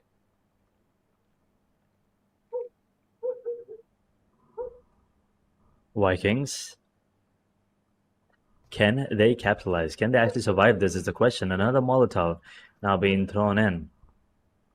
E-Arena, well, they position themselves in a good spot. The grenades are being thrown in the other direction. I can't really see if there's a player there, but there's no one there. So the Vikings, they are actually in a bit confused position here. They're getting back up from their teammates for sure, but on the other part of the map, on the bottom left hand of the screen, you could see the side of GL Oxy. They're taking down the players on the side of Tribe Aramis, who have been really good in the previous 2 maps, to be honest. But this one looks like they might actually have to exit in a pretty early situation here. But Vikings, on the other part, can they get this? E-Arena in a bit of a mix, and they are gonna be getting taken down here. Tribe Aramis also making a comeback. Reed's the only one standing right now. How much more? What more can you do? Up close and personal with the shotgun. Have to be careful. Bring him out. Good play coming in. And the revival, will he be sticking? He's actually going for it. And unfortunate timing there. Tribe Aramis, they're playing it really well. Yeah, they are. They have the timing in their minds, and right as this is happening, EA has also eliminated. Yeah, there we go. Constantly being rushed, but the shotgun is active on the stairs. He's not being let in. Sidelines are being watched. Molly out. Kind of hits. It's going to be damaging his own teammates as well. And look at that. Rushing through the Molly. Also giving up his own life. But oh no. Getting that kill at the very end. Oh no. I mean, hey. I'm pretty sure he was conscious of that. Yeah, true. He just ran into the Molly. You're just gonna get eliminated eventually anyway, so why not just get away with one free kill that he's getting in? True. That is what you call, death from grave, something like that. Pretty much. But anyway, yeah. he did make sure that he's not gonna go down without a fight. And here you go, 2 grenades being cooked. Oh, deadly! In his face. Oh boy! Now Mittens will definitely be eliminated as well. With 2 eliminations, they're gonna get taken down. Xavier, they still have 2 players surviving right now. And Parajin, the main player, if you ask me, the MVP for the side, the star player, still survives. And 7 eliminations, they're doing really good right now. But the top, out of the top 3 teams, the 2 already gone. That is Arena and Tribaromacy. So Xavier, all they're gonna do right now is increase that lead, moving forward. They have 1 more map left after this. Like every group gets to play 4 maps a day. So this is going to be the 3rd map. They have 1 more to play around with. But we've already seen a lot of teams go down here already. We're down to 11 teams and 38 players. And AZ Slumber, I think they kindly understand, it's time to place yourself in a place where you have that high ground advantage. EXO Spear Esports, we have not seen a lot from this team, so not really sure what to expect. Yeah, you never know what to expect with these teams.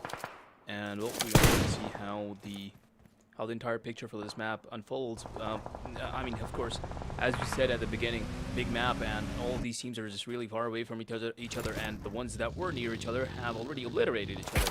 As you can see, one of the big teams, the Arena, AST, the ones that were able to get a lot of eliminations in the previous maps, are now just completely executed, and we have some other teams that came in from other groups now showing us their mettle.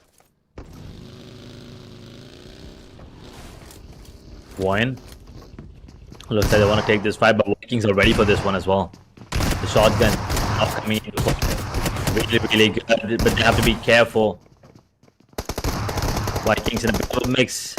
Is the only one standing. Wood, how much more can he do there? 1v everyone. He managed to take down 1. Will not be able to get the other one as well. And Vikings get eliminated in 11th position with 4 eliminations. One Esports, they barely make it here. They could have actually gone down as well, but Zeta make sure that his team survives. And Boyne Esports, well, yeah, they already have 1 player circling the proximity, making sure that there's no other teams or players, trying to take advantage of them while they actually get the loot and also, just heal themselves back to full HP, and also the ammo that they have to worry about. But here you go. This is what we've been talking about, right?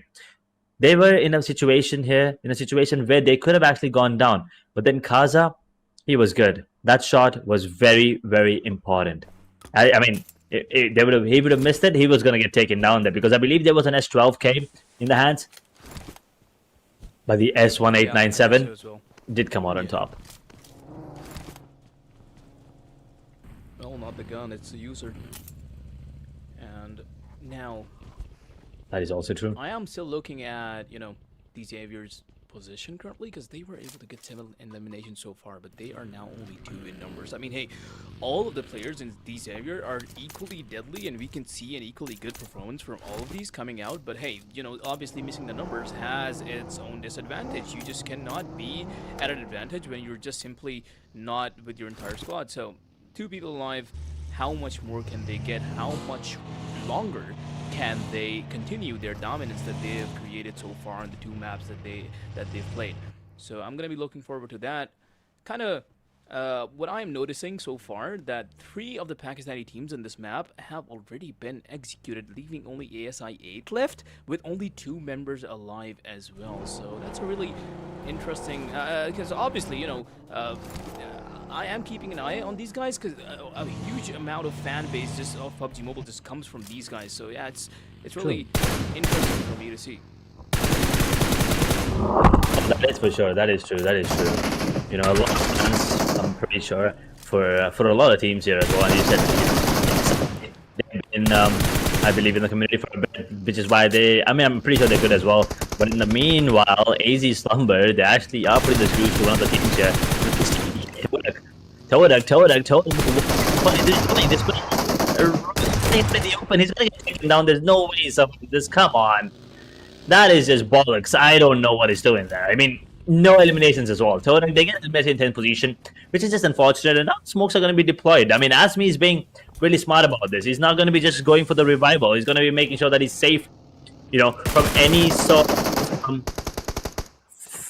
of contention there coming in. But the meanwhile, Voin, this part of player, and I believe the player is like, no, I don't want to take this fight. He might actually get out of there as well. And there you go, Blues official. The player, they actually came down with 3 players only, so they have to make sure that they have that those 3-man score for as long as possible, and just as I said that they actually lose one. One of them will hit the ground. The revival might come into play, but Blues official, they already have this compound under their control. So the backup is going to be there, but the revival, can it come in? The smokes, he has 2 more. I mean, 1 more after this one. Might it come in his favor is the question. He will also make sure to park the vehicle. Oh. Are they denying him? Yeah, they're letting him go. I thought for a second they were denying him, but I think that was the player there. But unfortunately, that's not going to happen, and they don't want to take this fight. It's a 3v3, but they're still like, nah, we don't want it. We want to survive for as long as we can. Well, and they will get a free elimination here. And Blues official, well, they're away in that beautiful vehicle. Oh no. What are these cars doing in PUBG Mobile? Amazingly designed skins. You gotta give the props to the devs. True. Look at that. Surprises me, but hey, not the. This is. I'm just a car guy. I'm sorry, but we just really have to shift our focus here because look at what DX is doing.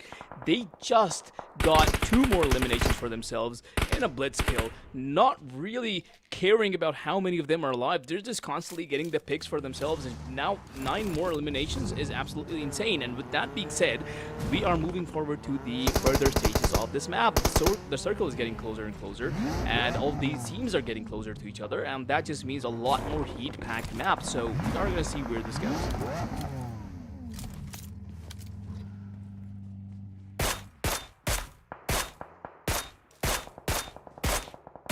The circle now, it's just a mess. If you look at the circle, it's chaotic in the circle. Team Secret, they're far away. They're gonna be chilling for a bit. But Exo Spirit Esports, this player is just, I mean, that's just ballsy at this point. He's out in the open, standing, and trying to take the entirety of the squad down all by himself. Or maybe he's just, warning them that no, we don't want you to come out at the moment.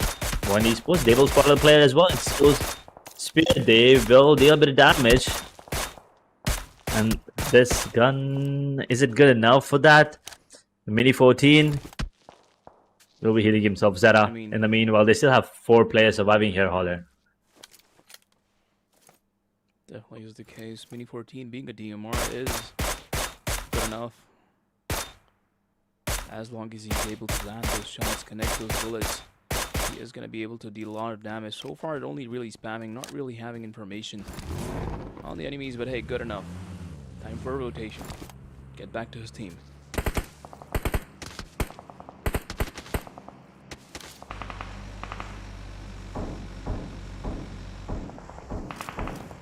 Eight teams now in the server, 27 players still alive, and well, one of the teams is still, decisive with 9 eliminations. They're gonna be having that lead pretty far ahead from the other teams, especially the side of ERANGEL and Tribe Aero Messi, who has been really, just catching up to them. But right now, I don't think that's gonna be the case. They're gonna be, they're gone already in the server pretty early as well. The server is going to be closing in the next 15 seconds.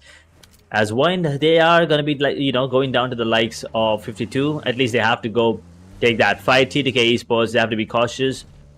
They have to be wary of how they move on the map. It's the stage 5 circle now coming up. Circle is going to be closing in, and well, Team ASI8, they are in the circle. This is going in their favor right now. Too much. And Wine, they have to fight multiple teams right now, and they're actually taking down the side of 52, and I believe they eliminated them as well on 8th position. That is just brilliant. I mean, once again, it is Mochi this time. No, actually, not Zeta. Kaza. It's actually Mochi. I'm sorry. He will make sure that the entirety of the squad survives as well. This is just brilliant gameplay coming in. Once again, everyone surviving, everyone making sure that they go for the trades, and reviving their teammates as well whenever necessary. Good gameplay, good individual gameplay, but at the same time, good team strats as well. Yep, really good strategies and team play, as you said, across the board to be seen here. Not leaving a lot of teams in the lobby so far now. We only have, what, 6, 7 teams left now, and well, all of them do have good numbers except for ASI8 and Voin, left with only 2. Never mind, Voin just recovered with the revivals, and now they're back at it again, dealing damage once again to Xavier. Xavier looks like they are in a lot of trouble, and yes sir, they are, because Voin is going to be bombarding them with the nades and also taking them out eventually. On the other side, we can see T2K currently engaging with ASI8 with only 2 members left. ASI8, one more knocked out, only 1 guy left. Can he recover this for his team? No. Oh no, this is not looking good at all for ASI8. They're taking a lot of damage. They're taking way too much damage. Sildo, a nade knockout coming through, surviving until the very end, fighting, not going down. How is he still alive? Is the question. He's surviving.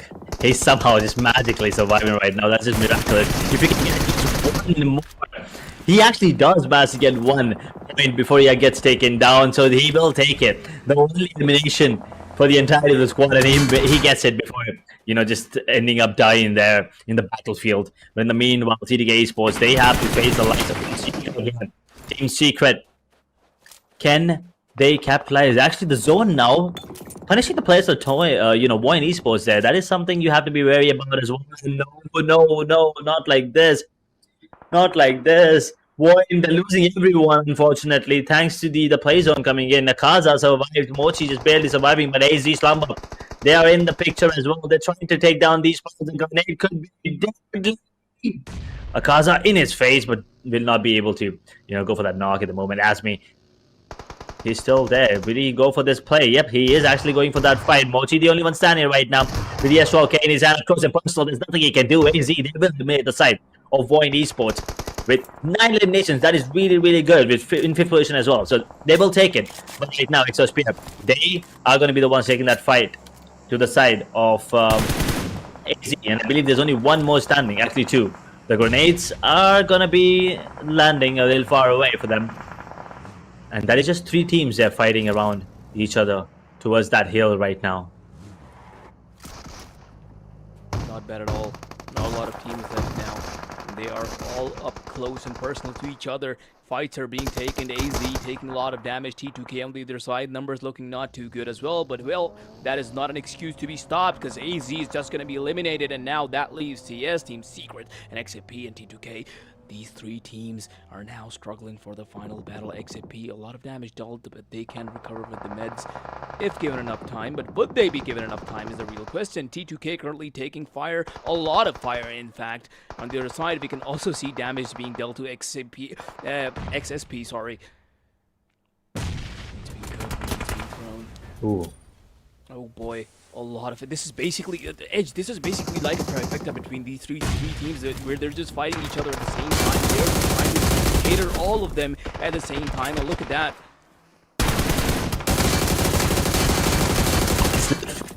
Every team trying their best, and I think T2K really have the thing only is to do is survive for as long as he can. Igneous here, he's going for that heal as well.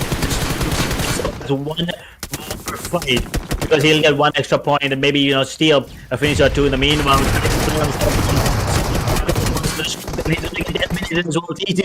actually not the getting him. It's actually the it's gonna be Team Secret coming up to the winner chicken, with a man advantage, of course, working in their favor. They surrounded that final zone and managed to get everyone. And I believe we made 4 points. Some of them, 3 players from the side of Esports and 1 from the side of TDK. Well played, Team Secret. They had no eliminations up until then. I believe they had like 1 or maybe 2 eliminations until that final fight, until that final zone with 3 teams were left. And then at the end, they managed to get that chicken dinner. Yes, it's a good strat. But I think you should have gotten yourself a bit more, a bit more elimination points there at the end. I mean, as long as it works out, I'm still in. If I were to say, I'm still in shambles, because what was that last engagement? All of these 3 teams just going at it. They were just at it. Even though T2K not having a lot of numbers, that one member of T2K was at it as well. He was trying to make the best out of that situation as well. And wow, just an amazing fight overall, and a really nice map overall as well. Because well, these teams once again, as we saw, it was the kind of pace that we would have liked to see on Miramar, and it was exactly that. Well, to be honest, not a lot of sniping and stuff because most of the people were only really able to get their hands on DMRs. Like we saw some mini 14s being fired, but regardless, as you expected, a lot of utils being used once again, a lot of nades being thrown, and yeah, just overall really nice. And we also saw some teams executing some really nice strategies. You know, recovering from positions that they shouldn't have been able to, using their smokes, using their revives, getting their revives in. Yeah, that was really nice to see as well. So yeah, overall a really nice map on the scoreboard, and we're gonna be eventually seeing how the overall leaderboard has been affected because of it. Definitely. We'll also take a look at the winning team, if you may, and the Team Secret coming out on top with only 6 finishes, by the way. And, before that last fight, they had only 2 finishes, if I'm not wrong. So, yeah, those last 4 frags that they got as well. And everyone played really, really well. I mean, they were playing, I think they came up with a strat where they were, trying to survive for as long as they possibly can. And then they came out on top as well with the optimal number of finishes. Yes, they don't have a lot, but 6 is not bad. 6 with 10 points, that is 16, which I think is the average number of points you should be aiming to get every single match. Like 15, I would say 15 is a good number if you're trying to be consistent, but not really aggressive or passive at the same time. So Team Secret, I believe they've done their job, in terms of at least point accumulation, for now at least. And everyone's, dealt enough damage. Everyone's done their job. Icon has been a little silent this game. But, yeah, I mean, I'm pretty sure he's going to be showing up huge next time around. But once again, it's Parajin, man. It's Parajin's show yet again from the side of Xavier. I mean, Parajin, consistent performance overall. He's been dealing 500, 600, and this time around 700 damage in a single map. And this guy's just been putting up such an amazing performance throughout first team. And yeah, you could definitely say that he has been after this performance, especially, he definitely has been the MVP, not just for a single map for Xavier. He has been the MVP for the entire day. Because wow, what a performance overall! 700 damage once again on Miramar. Parajin is just unstoppable. It's like you expect some players to do really well on some maps and not so well on others. This guy is just, all in one. He's doing it all on every single map. He's just a heavy hitter for his team. I mean, he's been consistent, and I absolutely love it. That is what you want to see from him, especially, and from everyone, as a matter of fact. On the other, on the other end of the spectrum, we have the top 5 players, and the other 4. We'll talk about the other 4 right now. We have Akaza, that is. Yes, we have Akaza, we have Delta, we have Zontix, and Jiki, or Jiki, I'm sorry. But I mean, we have players from Wine Esports, we have players from Triberomacy, from AZ Slumber, from Team Secret, which tells you that it's not just 2 teams or 3 teams dominating the server this time. It's multiple teams and players from everywhere just showing up. And I think they finally have their footing in the game. They understand, how to come up with this, what strategy they want to go in with. And I think it's, individual brilliance combined with team effort. And I think that's what is going to be the case for the other teams as well. And teams to watch, of course, is definitely going to be Secret, Wine, Xavier, and AZ Slumber. But most importantly, if you ask me, I really like how Xavier is playing right now, but I also really appreciate the gameplay coming in, and also, the teamwork from the side of Wine Esports. Oh yeah, for sure. I mean, hey, now finally, as they are pitching in from their own groups in this maps, Voin has showed us a really remarkable performance so far, if I must say, because overall they were just really dynamic. They were taking the fights that they needed to, and if you just honestly don't just take my word for it, just look at the numbers: 9 eliminations, 1,600, almost 1,700 damage dealt in the previous map. In the map we just witnessed, it's just amazing. Just offsetting even the likes of Xavier. Voin has showed us a really good performance, and which also gives us the incentive to keep an eye on them in the further upcoming maps. So yeah, big expectations from them. Team Secret, once again, performing as we really expected them to. Almost 1500 damage, 6 eliminations, really nice across the board. But Xavier, they were actually able to deal less damage, but still able to get more eliminations than Void and Team Secret. So yeah, Xavier just showing us the usual that they have been, and as you said, they have been putting up a really nice performance. And if they're able to continue this, they are definitely getting themselves a spot in the finals.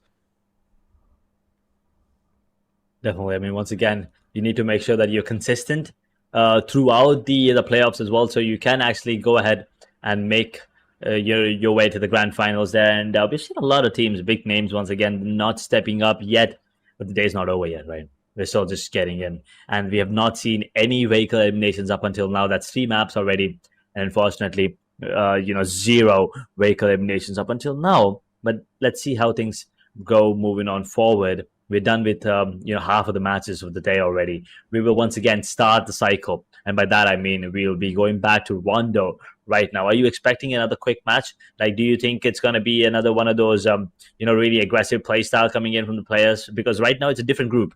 I mean, there's still a group green, group yellow, I believe. Yeah, I mean, group yellow and group red, yes. So there's still group yellow joining in, but there's still group red who have already played 3 matches. This is going to be their fourth match. Do you think they will once again go for that really quick kind of play? And also, do you think is there going to be a team who will get 2 chicken dinners in the same day? Maybe these teams have been doing really well so far, so we might just have a team that ends up getting 2 chicken dinners in a day. And I am going to keep an eye on that. But before talking about that, we do have the overall match rankings that we have. Sorry, not overall. It's just for the previous map that we have after these teams are done playing. Team Secret coming out on the top with 6 eliminations in total, but still getting away with 16 points because the chicken dinner won 9 eliminations, 12 total points. A lot of them are coming from the eliminations. They weren't really able to survive until the very end, but hey, a lot of eliminations gathered, so that means a lot more points. On the other side, Xavier, once again, we didn't see them last for very long, but they were able to get 10 eliminations once again, and 1 for the survival points, so they're going to be able to walk away with 11. Really nice across the board. On the other side, we can see a lot of teams coming through with 10, 9, 8, and following. Good numbers so far being put up for all the teams, but there are some teams that we would have wanted to last for longer, like 141 and some others as well. So yeah, that didn't really happen. But now we have the overall rankings of this tourney, of this playoff that we are watching. And now, of course, as we expect, Xavier soaring high, 10 points, almost 10 points gap from Vampire Esports, the number 2 team, at 38 points. Vampires at 29. Arena also at 29. It's a strong contention between the number 2 and the number 3 spot right now. We might see any sort of change come through in the following maps. AZ Slumber, Tribe Agency, pretty much similar, 24 and 23. They are doing really well so far as well. Alter Ego, they have been doing well as well, getting 20 points for themselves, and the rest are following. Team Secret finally showing up as well, and as the remaining maps are going to be played, we might see these overall rankings change drastically because, well, the likes of Team Secret and Void are here now, and they are going to be showing us an entirely different picture. Oh, definitely. I mean, also you have to keep in mind that Team Secret, they only play 1 map. So they still have 3 more to go at the end of the day. So if they actually just keep on, playing the way that they just did, they might actually, be the ones top in the charts at the end of the day. Moving on, it's Todak as well. We'll talk about the teams at the end. And as you said, Talon, RIQ, Blues, 141, Hora, these teams have to step up, and it's high time already, especially for Talon and RIQ, 2 games that have just been, unfortunate for them. But Blues, 141, and Hora, they only played 1 map, so it's okay. They have a lot to work through, and they have a lot to play still. They have a lot of time to actually accumulate any of the points before they actually move on to the grand finals. That is if they do, of course. So before the day ends, there's still 3 more maps, right? We're only halfway through. There's 3 more maps, and all 3 will be played for 141. So since we have a lot of fans of ASI 8, I believe, one of the teams, ASI and 141 as well. These 2 teams, I think I've heard a bit in the community before actually casting. I was like, let's do a little bit of research, and I think these 2 teams have been the key especially key Pakistani teams, right? So it's good for the community, of course. It's good for the region, of course, and it's good for the overall PUBG mobile community as well. We need that diversity. We also need a lot of teams to we need teams from different regions to come kind of understand how the other teams work of the different regions, because you have Yeah. when you have different players from different regions, you kind of have a different mindset, a different play style coming in. And I think that's what makes any kind of tournaments, these sort of tournaments interesting, because you get to see a large diversity, a variety of plays coming in from different teams. Yeah, that definitely is the case. And once again, as you were talking about this, I think I would like to mention that, one of the most key factors, as you were mentioning, yeah, I mean, you were kind of, talking about it on a tangent. It's basically that it's the adaptability of these teams, right? How they're able to adapt to teams from different regions, how quickly they're able to understand their play style and also adjust their own play style according to them. So, and that's really just true for any competitive game out there as much as it is for PUBG Mobile. And but I do still believe that in a game which is based on a battle royale mode, it's even a lot more important, because you don't have a lot of time to adapt. You don't have a lot of time to understand what the other teams are doing, and also then just change your own positions, change your own playstyle according to it. You don't have a lot of time to do all of that, so you have to be quick about it. And really, it's just all about which team ends up adapting fast or quicker than the others, just ends up being on the top. Oh, definitely. I mean, adaptation has to be the key as well coming in. But solo gameplay, I think, is phenomenal from multiple players from teams, especially Parajin. I think has been the most consistent out Oh of yeah. all the players as of now, at least for the first three games. He has been there at the top for the entirety of the 3 games there. And D Xavier, they've been really really good. They will be keeping that lead as of now, almost, I believe, as you said, 9 points, a difference for them. But now moving on to Rondo, right? Will they be able to get that, second chicken dinner? Will they be able to do what they did on map number 1? Like, I mean, I understand, it's not easy to get 2 chicken dinners in a day, but it's not impossible either. Do you think it's possible for the same team to get the same chicken dinner, on the same map, actually? I mean, yeah, it definitely is possible, and we are gonna see if that actually ends up happening or not. Because hey, if DJ ever just pulls up with an amazing performance once again, we might just see it happening. We might just really see it happening. And honestly, the way that they've been performing, the way that they've been killing people, they might just do it again. So yeah, really just excited to see what is to follow today. And as you were saying, would we actually get to see just another just as fast of a rondo that we got to see previously? And I think that might just be the case, because the way that these teams, I mean, sure, there has been a switch of teams here and there. We have different teams from different groups coming in now, but we might just see still just as fast of a round, because I just kind of like to believe that this is kind of a trend that these teams have been going at it. Because hey, if it's Rondo, just go all out, go full out, and just play it like maps like Sandhawk and stuff. Even though we don't have them anymore right now in the pool, but it's kind of the approach that these teams are taking right now. But on maps like Erangel or Miramar, these guys apparently like to take it a little slow. So yeah, really nice stuff. But since we have Rondo coming up next, I would like to see once again a really action-packed map, because that's really where the fun of PUBG lies, honestly. Definitely. You do want to see that, drop contestants. As much as the players hate Yeah. it, I mean, come on, you don't want to be admitted pretty early into the game now, do you? Well, we love it. I mean, I'm pretty sure the audience is having a good time as well. But yeah, I think the teams, as you said, they will go for that really aggressive kind of gameplay. Once again, here on the map of Rondo, this could be another quick one, but it could also just be a delayed a situation here for the map of Rondo, especially. We're done with 3, as we've already talked about it. The Xavier getting that chicken in on the map number 1. Map number 2 was Erangel and Vampires with a brilliant, brilliant gameplay. They came out on top with the insane number of eliminations. It was actually E-Arena coming on top with 18. Their overall standings, of course, I'm talking about. But then Miramar, Team Secret, with the good old strategy of surviving till the end with 4 players, it worked out for them. They got the chicken dinner. Now moving on to Rondo. What can you expect? As we've already talked about it multiple times.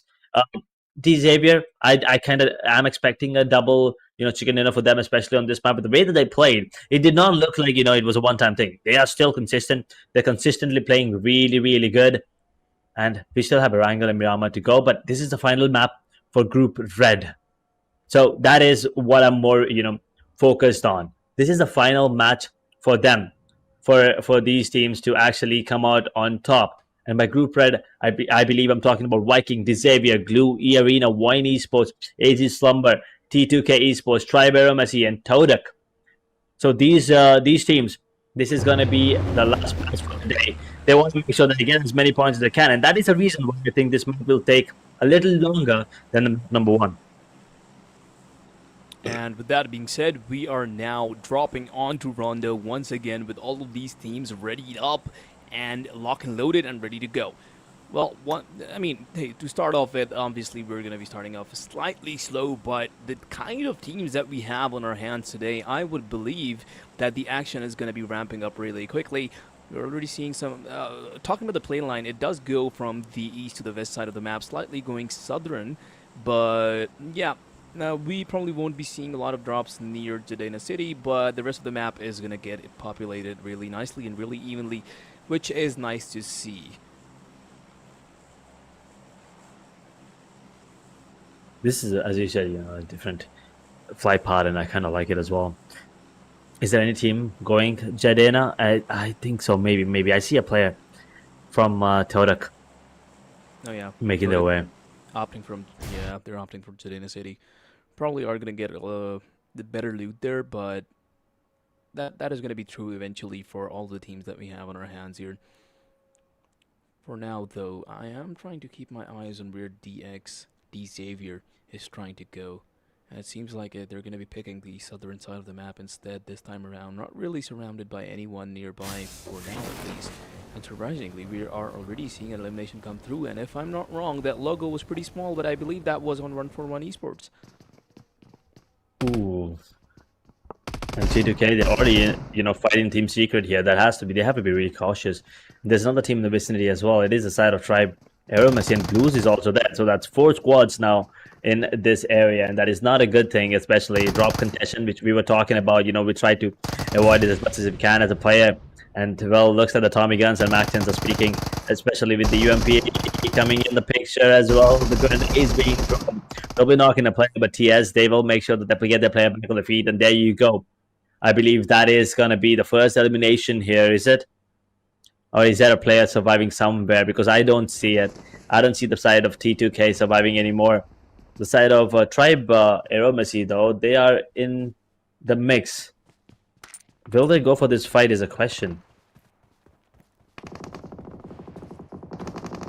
Well, that is what they decide of it. There we go. Tribe Messi is also going to be taking a lot of gunfire. There we go. One guy already down. For these guys, recovery is going to be hard, and well, there we go. They are going to be ensuring the pick, the elimination, getting those points, and also not giving any chance to Tribe Messi to recover from it. In this area, a lot of teams are in the vicinity, and Axie is probably not very happy about being in the open because he's going to be receiving some fire out in the open from the likes of ASD, and, well, he is knocked out in the open, and I don't really see any way for him to get out of the situation. Unless one of his teammates actually do end up taking control of this area. He would try to do so. Nade is being cooked, will be thrown inside the home, and that just might be good. That just might be good. There we go. Knockout secured by that single nade. Frig is now taken down, smokes around, and the recovery is seeming like it's incoming soon enough. Trying to scout out if there's any more lurkers, any more scouters around here. Receiving some fire is going to have to take his teammate into cover, but, well, the revive should come in eventually.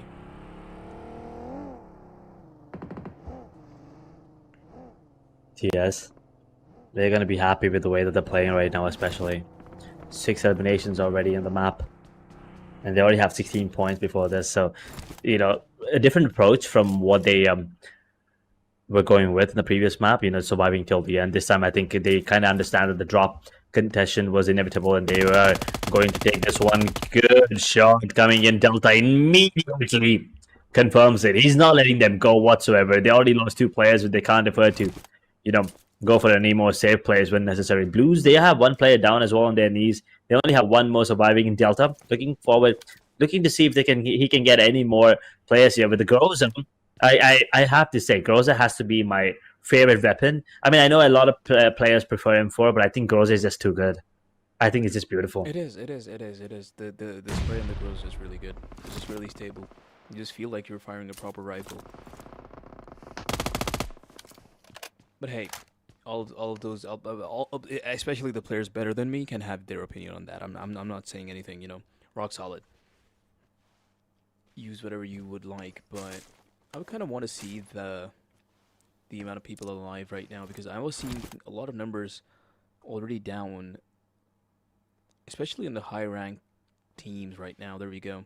AC, look at that, having lost already 2. Team Secret, I believe, has lost 2 as well, so not really a nice position for them as well.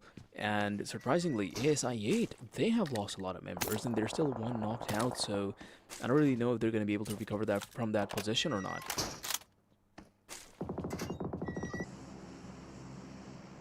"15 teams now surviving still.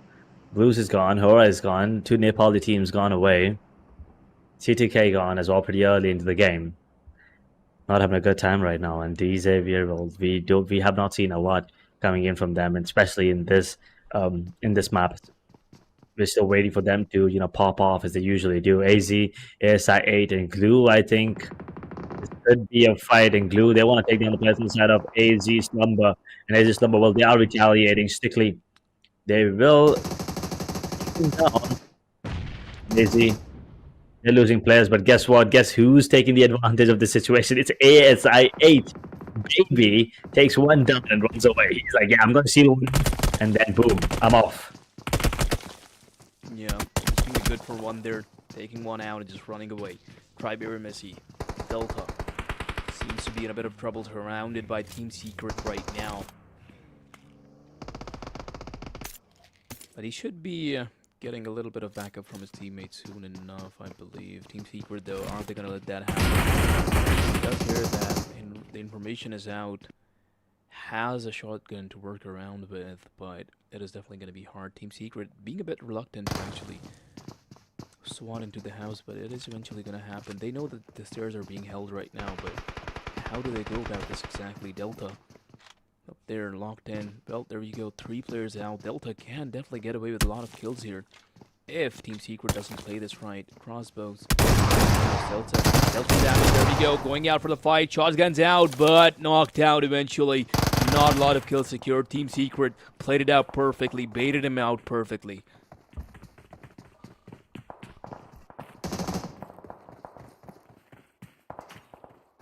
Holding their position still. 1 more player just surviving for the side of Tribero Messi. For how long can he survive is the question. And Team Secret, well, as you said, you know, they might actually go for the revival now. I mean, the player TDK coming in, Todak. They're in a bit of mix there, but I think that they will actually confirm this frag. The only player standing right now has to go for the reload. The timing has to be perfect here with the grows up close and personal. Can he go for the confirmation here? He sees the player. He's 1 point of health almost, and he's gonna get taken down. There you go. He almost got that 1v3 there. But I mean, a bit of resistance coming in from the side of Team Secret, of course. But regardless, Todak, they will make sure that the side of Triberimacy gets taken up. And on the finish feed, you can actually see that the side of D Xavier are back, and they are taking down another big team, and that is E-Arena. They lose 3 actually right now, and D Xavier, they have 1 player on their knees. Can they actually get him back is the question. Todak, 4v4 situation, Team Secret. I don't think they want to fight right now, but Voin Esports wants to join the fight. Not a good idea, if you ask me. Well, that is for time to tell. Voin Esports now coming in the battlefield. As you said, Team Secret, the first line of defense of this entire area. They are going to be greeted by them eventually. There we go. Fights out. Voin getting away with the first one. Can they follow it up with more? But never mind, TDK also trying to get some bullets in, trying to get some shots in, are going to be dealing a lot of damage than to Voin that they would have liked. This is a lot more than what Voin expected, because, well, they maybe just were expecting 1 team to be here. Okay, sure, Team Secret, we're going to try and take control of this area, but never mind, they're greeted by TDK as well.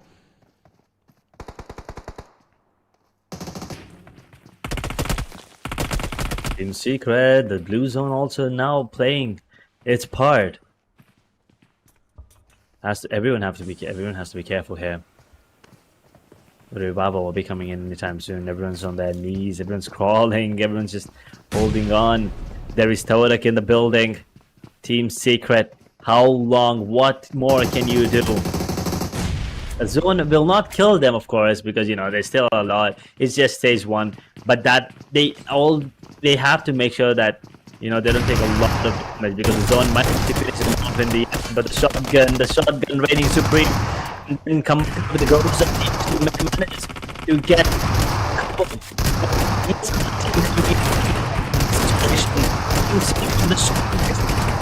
it's absolutely ridiculous. He gets himself a double. Wine Esports trying their best, but Team Secret is just not giving up. And Wine now, they will actually manage. Oh, he's gonna confirm that one. The only one standing right now, Team Secret. I mean, Wine, they might as well just get this finish and leave together, or they might get taken down here. The bandages is not gonna be doing much for this player. The shotgun though might do a lot. He spots him out. That's just good. Good plan, but the execution was unfortunate for the side of Team Secret. They will still go ahead. I mean, go out with 9 eliminations. A decent number of points for them. But Wine, oh boy, they took advantage of this situation pretty hard. They definitely did, and now they are good in their numbers as well. Looking at the map overall, the teams are slowly gathering close to each other as the circle closes up, and we are seeing, if you look at the teams that are live right now, as I was saying, it is actually quite the contrary. The teams that were really, damaged early on have managed to keep themselves alive still. ASI8, 141, they were dealt a lot of damage early on, but they're still alive. The problem is, they haven't exactly gotten themselves a lot of eliminations as yet, and they haven't really, contributed to this map a lot just yet. That would probably eventually happen, but looking on the other sides, a lot of heavy hitters are actually down. AST, AZ, Team Secret, all of them have been taken down. Team Secret, though, they didn't go down without a fight. They have 9 eliminations to work around with, which is going to be, well, not too bad, but it's still like enough points for them to work around with. And now we have our eyes on decisive. So far, they have gotten 4 eliminations, and while having 4 people still alive, they are definitely looking forward, at least I think they are, that they're definitely looking forward towards another chicken dinner today.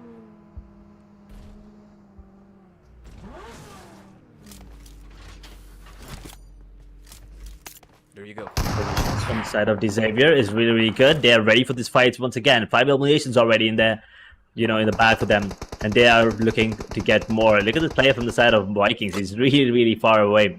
He's on a goddamn boulder there. But the players now once again dropping in. They're going to be coming back into the map here, relocating and whatnot. And Xavier, I think they want to make sure that they this position and keep it to themselves at the moment. The Vikings in a bit of trouble here. The player could actually fall down and lose his life as well.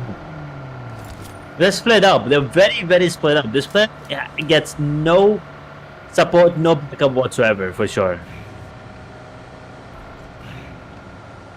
are very split up, which probably isn't very favorable for them in this situation. And well, repositioning is always needed, but so far, once again, these teams have moved away from each other. Xavier was in the team, but they have also moved away now. 11 teams now, 39 players in the server. ASI8 get eliminated there. 11th position, so we're down to now 10 teams.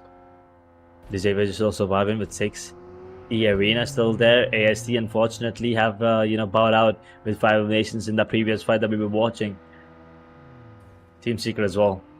Wine were the ones to take him down. Geoloxy is looking at Parajin. I mean, here's the thing. You wanna fight him? You wanna fight that team? You better be ready for everything. Because once you stake this fight, there's no backing down anymore. They all will just run in your face. definitely is the case. They do know how to keep themselves positioned in a manner they're able to, retaliate from any sort of fight they're put into. But once again, we are seeing everything calming down for a moment, for a little while.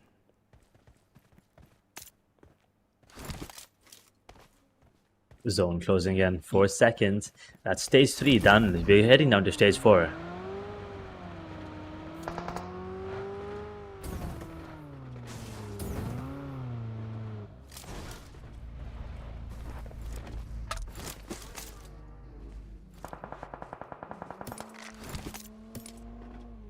Circle becoming smaller. Now that is something, it's gonna be scary, especially.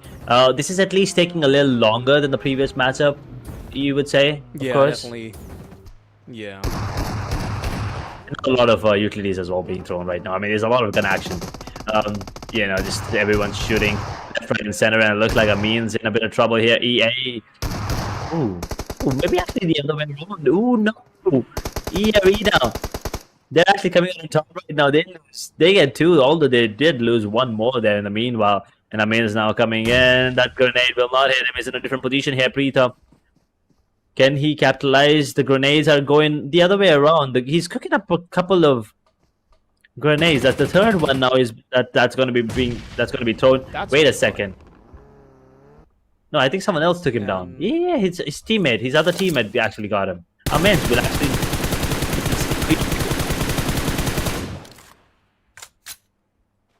Well, fair enough. Works out one way or the other.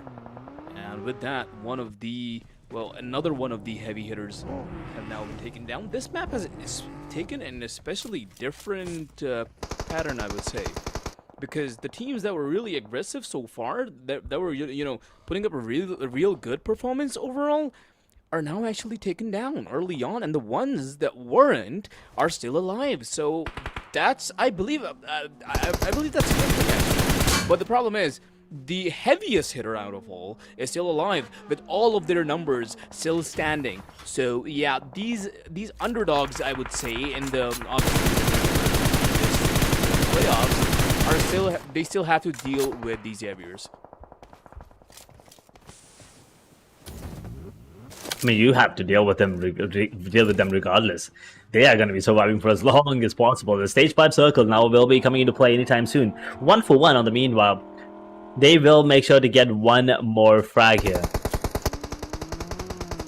And I think that fight is going to be crucial for them, especially because they have no points whatsoever in the previous map. And this time they already have 5. This could be, the beginning of something brilliant for them. But on the other hand, Xavier versus Exo Spear. Secret, sneaky. In good positions here. Nade is the only one standing right now. How long though is the question. He does manage to get 1. Beautiful shotgun play. M4 now pulled out to make sure that he gets the confirmation. Now Secret and Sneaky are the only ones standing. And Xavier, they will lose 2 players. Parrot is on his knees as well. They have to be cautious. The grenades are going to be cooked in. Great 1. Nakey gets taken down. That it wasn't Sneaky actually. But now it's all up to Secret and Paragin will be revived, as there is going to be a smoke being deployed, but no more grenades, I believe. Another team that is going to be immense gets eliminated in the meanwhile, but down to 8 teams now. And now, the Xavier, they want to take down Secret, and they will take them down. The Exosphere, they're gone. 2v1. Once again, you better come for the tabletoppers, you better not miss. Well, 1-for-1, taking out MVKEA. Good for them, good for them. 7 eliminations, not bad at all, and also surviving until the end. That is good for 1-for-1. Definitely is going to give their standings right now a boost that they definitely do need right now. But on the other side, we can see that another Pakistani team, Gloxy, I'm not sure. But they are definitely dealing a lot of damage right now, and that we can definitely see. Up against Woin, the deadliest of them all. They have to be very careful about this.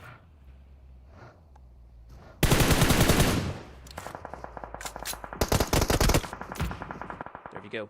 Woin, another team that has been really, really good. Geloxy. We've not seen a lot of them, but 1-for-1, the team that we were talking about, they're actually doing a lot this game.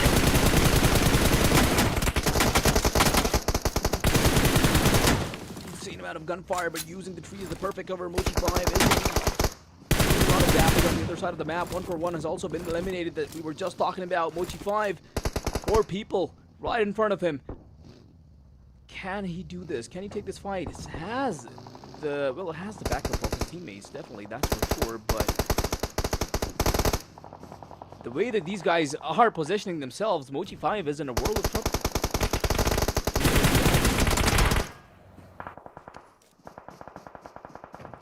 Okay, we may be underestimating this. These guys just took down one entirely. Exactly. With the yeah, that's big because, well, the way they were playing it out, one, they were in a position that they could have gotten out of this, or maybe just ran away, or maybe even possibly take them down. But that didn't exactly happen, and now that's just leaving one guy from one left now.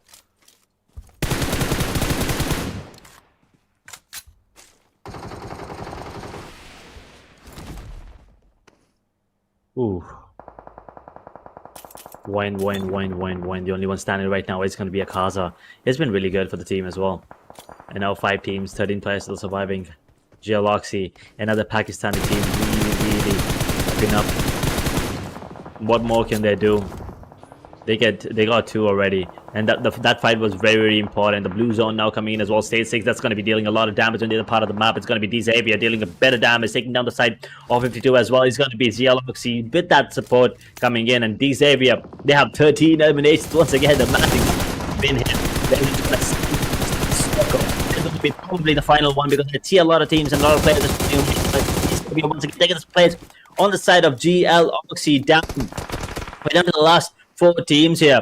Blue, there's only one player left and he's dealing as much damage as he possibly can. Knocks out one of the players on the side of Geoloxy. Beat is the only one standing. He's in a good position as well. They has to be really coming to the save, gets taken out. Geoloxy, they're out of the picture, I believe. It's still there, I'm sorry.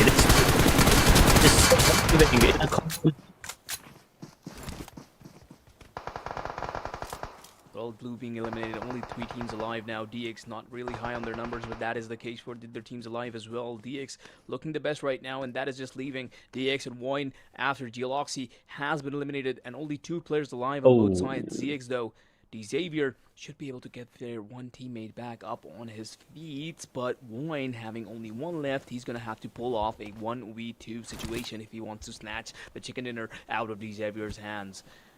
Peregrine alive, one of the most deadliest players so far that we have seen in this playoffs.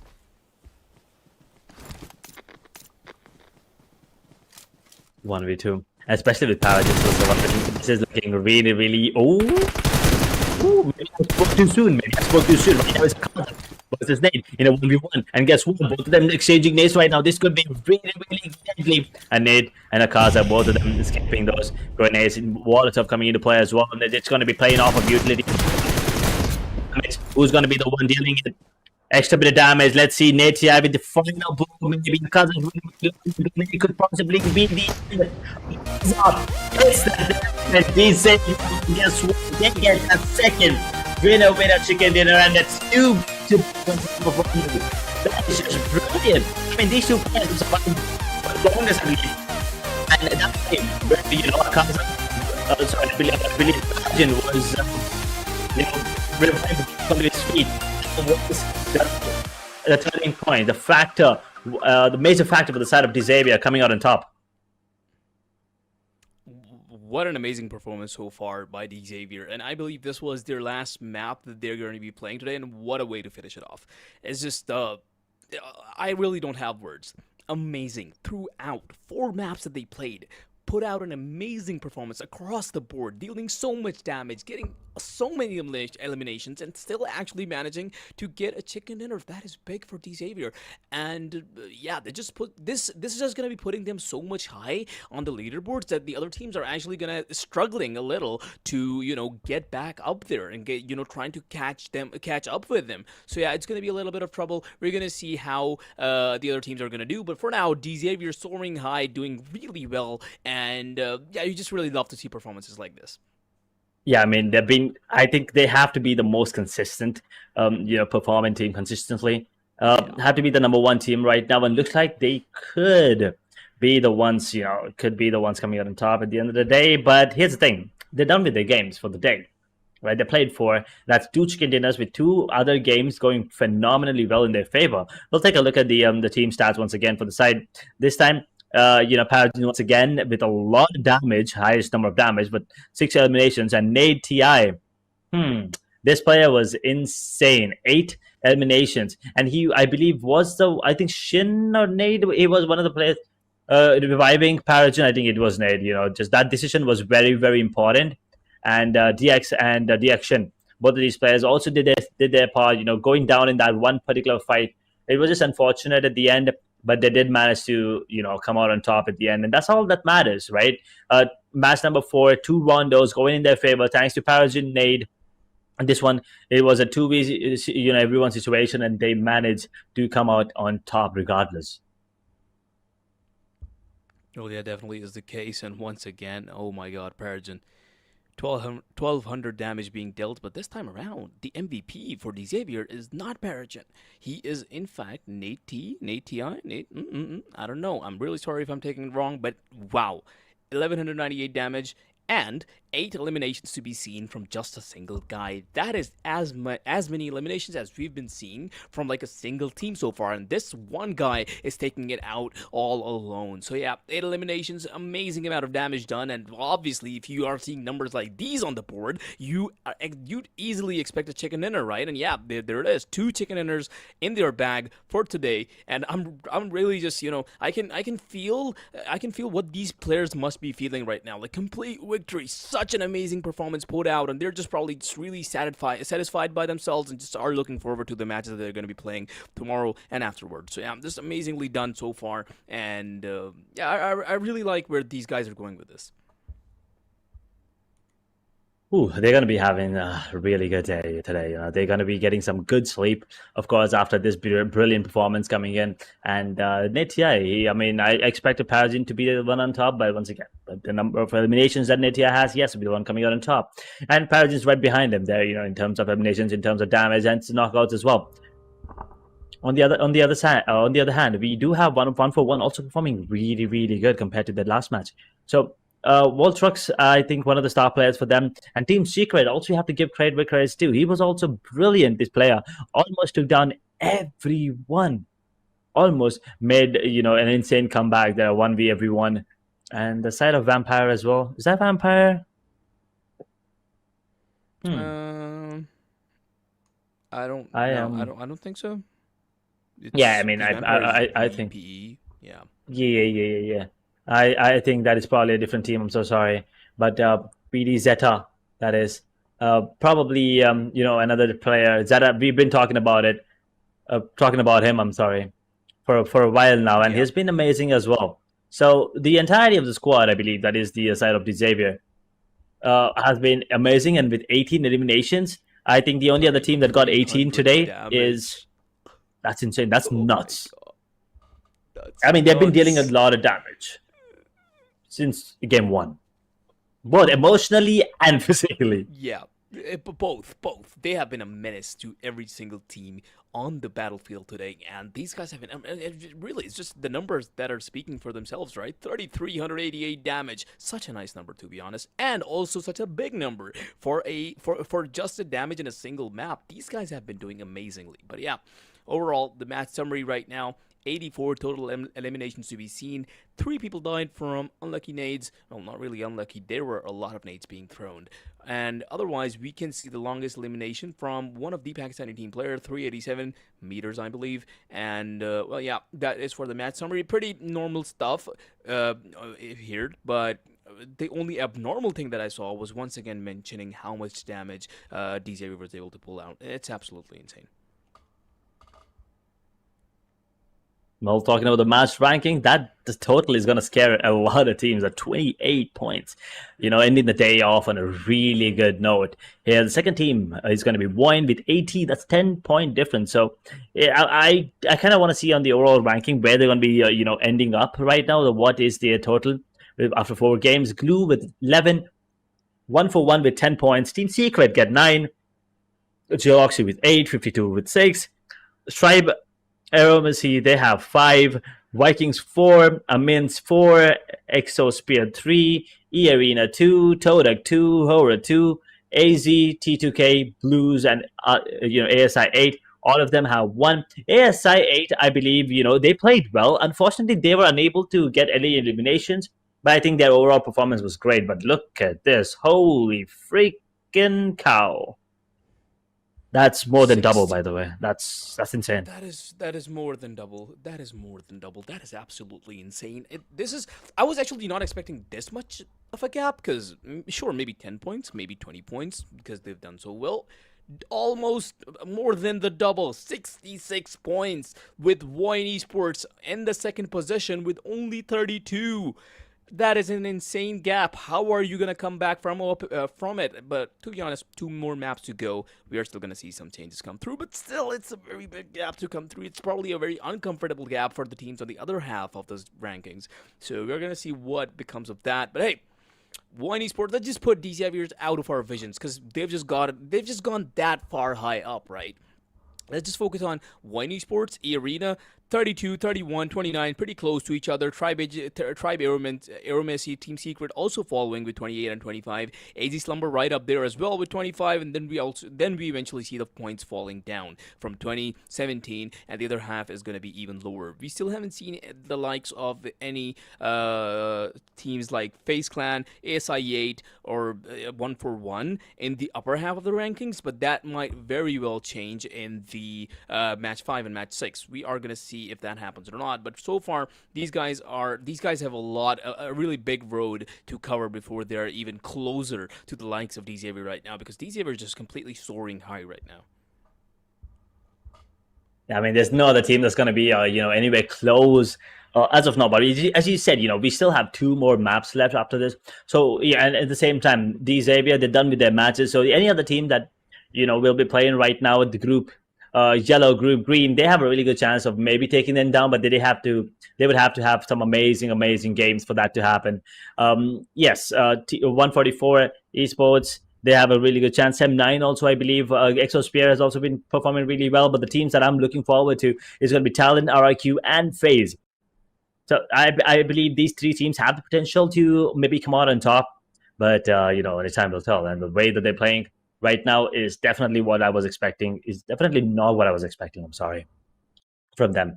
But yes, I would also like to talk about Team Secret a bit more, because I feel like this is one of those teams that have that potential yet again, just like the other teams. But they kind of have those. I think every other team is eyeing to take them down, so they kind of have to be a little more cautious when jumping into the map. Yeah, it definitely is the case right now. So I believe that is for now. We are going to be moving after this to Erangel, and after that to Miramar. We are seeing the same repetition, but the thing is, we are seeing some different teams now. Since the groups are changing slowly and we are seeing different teams come through, it's going to be a lot of different stuff happening. So yeah, we're going to be seeing that eventually, aren't we, Raj? Oh yeah, definitely. I mean, we have 2 more maps left, but we will be taking a small break. We'll be back with 2 more maps. Don't go anywhere.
Welcome back, ladies and gentlemen, to Asia Pro Wars Chapter 1 PUBG Mobile. We have just witnessed, another amazing map of Rondo. For the second time of the day, we witnessed Rondo, and for the second time, well, the side of Xavier, they came out on top with the chicken dinner. What do you have? I mean, before we move on to the next one, what have you, any thoughts on that amazing chicken dinner? This is, I think we have talked about it so much, and honestly, I can't. I just can't keep on talking about it as much as I want to, because it's just really amazing, right? You don't really get to see Exactly. a team put up a performance like this. I mean, sure, two chicken dinners in a row, or maybe like two chicken dinners in a day, is still like somewhat of a common occurrence, but that paired with a performance like this is absolutely insane. You don't get to see that every day, and D Xavier is just doing amazing stuff out there. Well, they have said bye bye to us for now, because well, their group, or the group that they were in, was only going to play 4 matches, and that's over now. But they still, the amount of matches they played, they just did across the board. They just did so well. It's just amazing to see, and yeah, it just overall. I think it's a really nice model of this team that has been built in my head, that yeah, they're just really capable of a lot, and a lot of teams are actually having a lot of trouble to deal with them. And yeah, they've been really great so far, and I'm really looking forward to see more stuff coming up from them in the future. But oh, look at this edge, what a beautiful plane line, and so many Oh military my base God. drops. And well, if the zone is not in this other side of the map, we are going to be seeing a lot of bridge and a lot of water action in this game. I'm excited for it. Yes, finally. We get to see military base action. We've been waiting for this, for quite a while now. And well, let's take a quick look at the teams that we have in this server right now. We have Talon Esports, Alter Ego Ares, RIQ Rube, Face Clan, Sem9, Nepex Esports, Team Flash, Vampire Esports, Project NST1, Team Secret, 52 Esports, Blues Official, Geoloxy, ASI 8 Esports, 141 Esports, Hora Esports, Exosphere Esports, and Amends. Now, two teams that have already, caught my attention they have to be Talon and 141, because they have military base and there's a lot of water involved in the circle. Damn.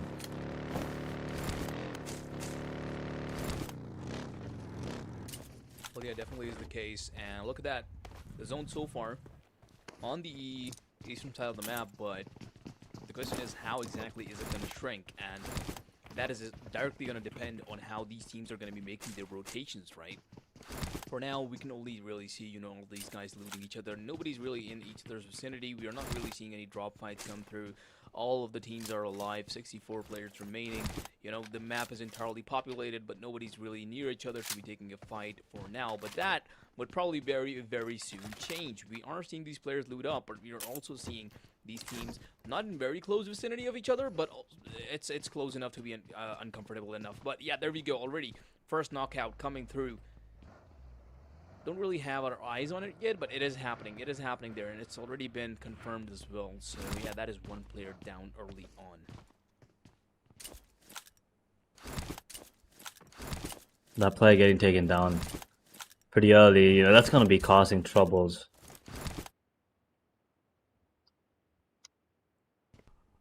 Definitely will be, but for now, it's pretty chill. Nobody's really making any moves, and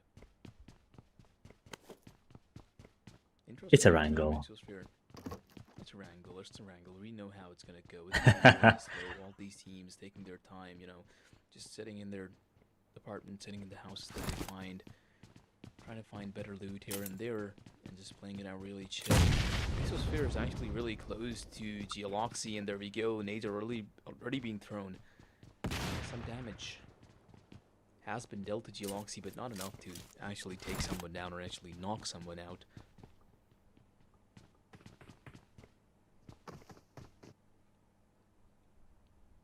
Team Secret? Do they want to go for this fight again? I mean, they could potentially go for this one. I don't know if they realize that there are only two more players for the side of Blues Official, and I think they are going for the play regardless. UMPs versus shotguns and grenades are going to be coming in. There's a UMP for the side of Team Secret as well. There are a couple of shotguns, DBZ. There's a Tommy as well in the hands. And Blues, I think they're in a lot of trouble right now. I don't think they have a lot of weapons to work with. They don't have a lot of utilities, especially. But the grenades are going to be cooked and will not be dealing any damage as of now. But they're in the same compound right now, same building. And the grenades are going to be raining in. Axie, Gaio, how long can you survive? Not very long, as Axie's the only one standing. Not for long as well. He's going to get taken down. Blues official, they're eliminated in position number 17. Unfortunately, no eliminations whatsoever. With the DBZ up close and personal is deadly. Definitely is. Definitely proved to be deadly because, well, just Blues, they were just kicked out of the map just now, and, well, that is going to be giving Team Secrets their eliminations as well. 3 eliminations secured in total. That is good for them, and that is definitely going to be helping their ranking. Well, that's what I really have my eyes on right now, honestly. But yeah, so far, Geoloxy and Exosphere up close, really up close to each other, but no real engagement to be seen. They are rotating around each other, and also are cooking their utilities and, you know, trying to deal some damage with the utilities, but as we are seeing it, no real damage is being done right now. A bit of player blocking there. There's also a player circling around with the vehicle. There we go. They're finally deciding to take the fight head on with Geoloxy. Exosphere, this is the team that we're seeing that hasn't really been showing up previously, but they are finally coming up with the battle. There we go. Kills are being secured, and it is actually going in the favor of Exosphere. Geoloxy has been dealt a lot of damage. They are down in numbers. 1 player knocked down. They're continuing with the attack. They're not stopping, not on the passive at all. Geoloxy completely on the defensive. They have been raided. They have been invaded. Oh boy, look at that. Inside and outside. Their invade, well, what can I say? Didn't really go too far. The defense was just too strong. The fortress was just too strong, and indeed, it was held down really well. 1 for 1. Well, on the other side, they only have 3 players coming in. And Exopia, I was talking about this team during the caster desk, and I thought maybe they could be, a team to look forward to. And Sirius, he got the knock, but he's unable to go for that finish. And you know what that does? It gives away his position, and at the same time, he's in a bit of in a tough spot as well, because there's Talon up close as well, and Voltrox is fighting them right now. As Talon, they will make sure that one of the players on the side of 1 for 1 is also taken down here. And oh no, this is gonna be deadly. 1 for 1 in a bit of trouble here. But they still a 2v2, so they could actually come out on top in this fight. The grenade is good, but doing no damage whatsoever. Axel trying to go for a really cheeky play here. Or is he stuck? Wait, is he going for the... No, I think he's actually just going for that, different play. And Talon, they're gone. 1 for 1, they're gonna be happy. They took down one of the big ones. 1 for 1 definitely is gonna be very happy about this, taking out a big team. And also getting away with the eliminations is definitely gonna help them in the long run. 4 eliminations secured already on the board. They should be able to recover from the situation that they're in right now. So yeah, really nice for them. On the other side of the map, we can see Sem9, who hasn't really been able to put up a really good performance, is now being surrounded. Once again, oh, it's not Sem9, it's actually someone else. But yeah, we are seeing some other teams now coming close to each other.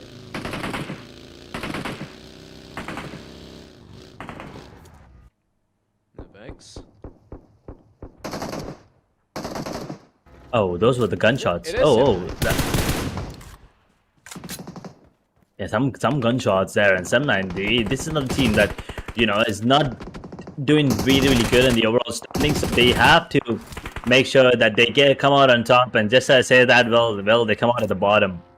There's only 1 more player standing right now, actually 2, I'm sorry, but both of them are very far away from each other. They're separated. Nefex, their position is also not good on the overall standing with only 7 points right now, but they are making sure that they get as many positions as they possibly can, as many eliminations as well.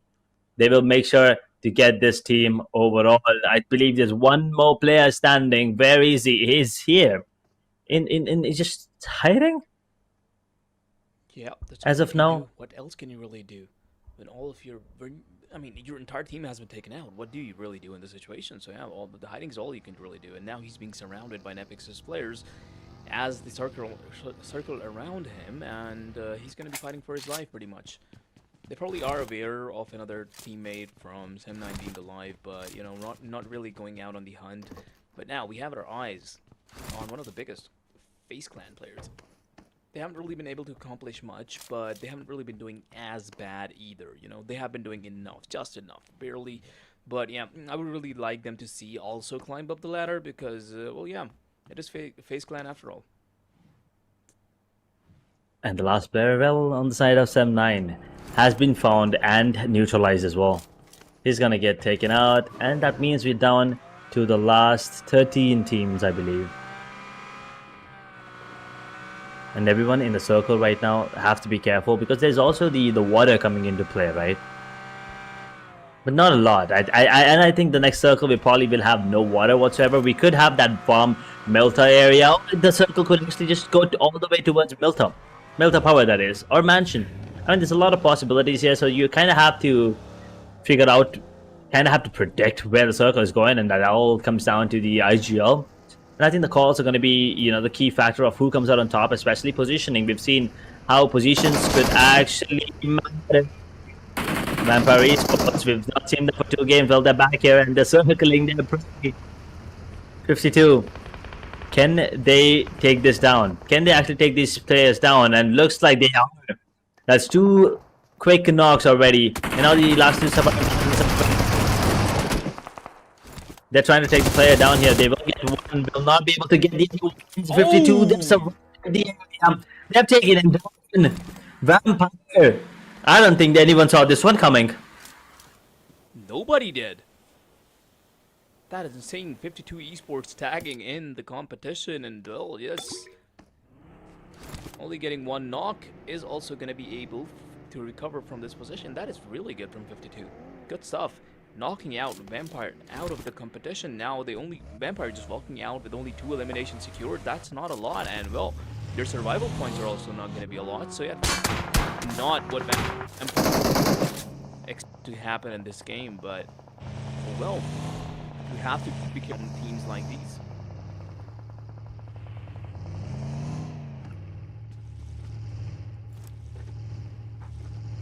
Twelve teams, 43 players. We're about to hit that 12-minute mark as well. And this is the map of Erangel. We've talked about this multiple times. You know, it's not an easy map, but it is a classic map. And RIQ, another team that had a very rough day, and it's having, oh, it's just turning worse. It's getting worse for them. A self-knock coming in, but they do manage to get themselves a pick here, a point, and they'll take it regardless. Nepex, how long can you survive is a question here. For now, Domain, Rex, and Claw are the only ones standing. RIQ.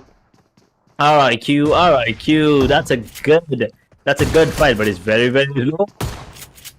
That S1897 dealing a lot of damage. Now Domain is the only one standing on the roof. Jumps down, takes a bit of damage, and for that the bumper. Lapar, is it? And they will manage to secure that fight and secure a team elimination. Nepex Esports, they hit the ground. You get 3 points. RQ finally coming back into the competition after not having such a great run so far. They are back at it. They have gotten themselves a team elimination. And now are back at it. Oh, the problem is they are being invaded by another team right now. Up close and personal. There we go. Nades are being cooked. The early Uno battle, and after that they're going to be going at it. Not a lot of HP to work around with. He does need to heal up. Goes back. Medkit out. Should be able to get it just in time, maybe. Yeah. But regardless, though, they're still going to be bombarded with the nades. Knockouts are there. RRQ right after they were able to get a elimination. They are in a world of trouble right now. What can we really do out in the open? Cover of the smoke, jumping around, but yeah, 52 Esports better. These guys are really bad position for them to play, and with that, I guess RQ is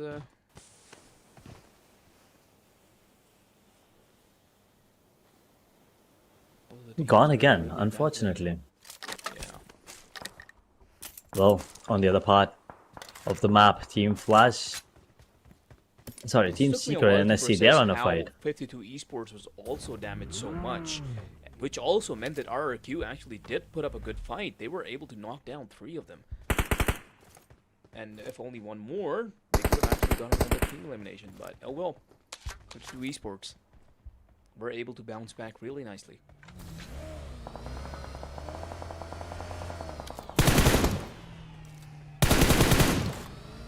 Team Flash, can they take this fight? Will they be able to do this one? As the circle now goes towards, there's a little of everything almost. Shelter, Prison, Milta Power. A lot of Milta Power as well. As a matter of fact, almost like 70%. And Team Flash trying to safeguard their position right now. Team Secret trying to take down the only player in the vicinity from the side of NST, and Ken Boy's in a lot of trouble right now. He's going to get taken out here. Team Secret, once again, going with the strategy of 4 players surviving for as long as possible. And I think that is a really viable plan and might actually work out for them yet again on the map of Erangel. It worked out for them on Miramar.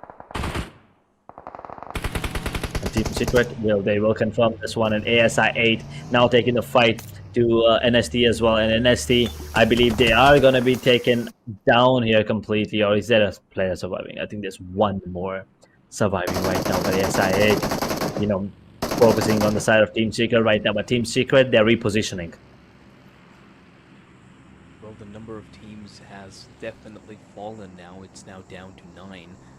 Good amount of people alive on all the teams across the board, to be fair. We are seeing 4, we are seeing 3, only one team, and NST and another team only having 1, 2 people alive. They probably are looking forward to just surviving out and not really go for the eliminations. NST's players just go for the good old classic take down 1 and go down yourself as well strat probably. But on the other side, you probably do have to focus a lot more on things like 52 Esports that have been showing up a lot in this map specifically. They already do have secured themselves 8 kills, and they're not stopping. They're being really aggressive towards every single team. They're taking the fights. They are not really backing down from any kind of fight that they are being put up with. So yeah, that's really nice. We'd like to see this aggressive playstyle from teams like these. And look at the positioning. Look at the amount of rotations these guys are doing in simply for the sake of positioning. And they are trying to once again circle around a team and get themselves into positions that would really, favor them to take the next fight.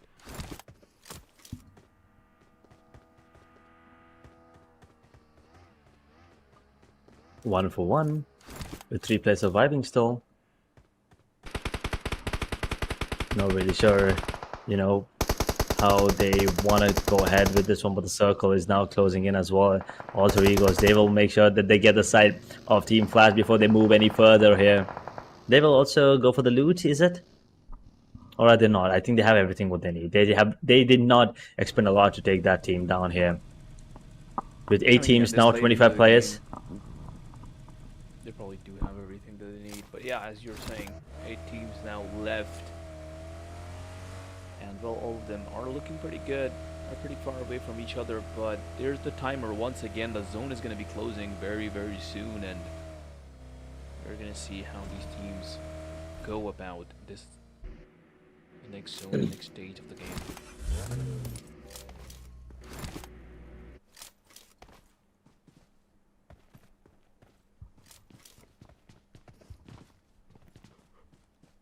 Circle still has water. I mean, it does not have a lot, but I'm just happy there's a little bit of water there. I'm pretty sure they're not going to be playing around it for sure at the moment. But everyone has to make their way back into the circle. Now, if you take a look at it, FaZe Clan is in a really good spot. They could actually take down multiple teams. And by multiple teams, I mean 141, 52, and ASI 8. All of them might have to face the likes of FaZe Clan. Especially with 141 making their way back in the circle right now with that, with the vehicles and coming in from that basic road. I think FaZe Clan, they're in a good spot to maybe take these fights and come out on top of it as well.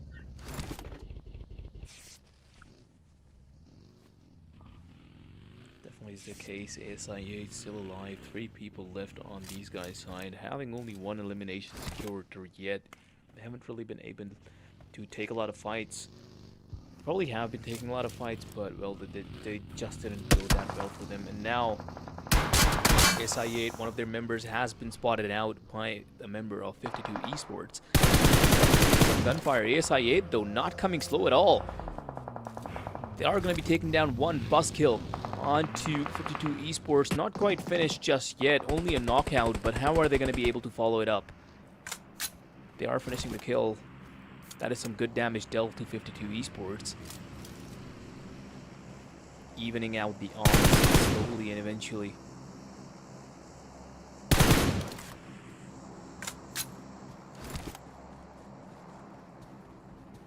Everything's going good right now. You know, really for TS, for systematic. AE, Yeah.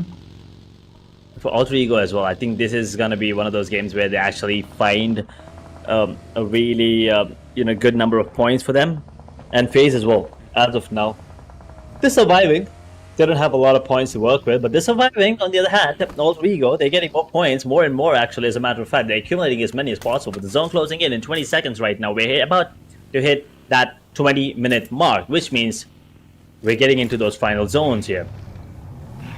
Amins lose a player. ASI 8, they only have 3 with 2 elimination points. They need to make sure they get way more. They're in the top 8 right now, which means yes, they will get 1 finishing point even if they lose right now in replacement points. That's not what they're in for, right? They want to make sure that they get at least 10, at least 12, maybe 13, maybe even 14. But on the other hand, oh no, is that a self grenade? I think I saw a self grenade there on the side of Amins there.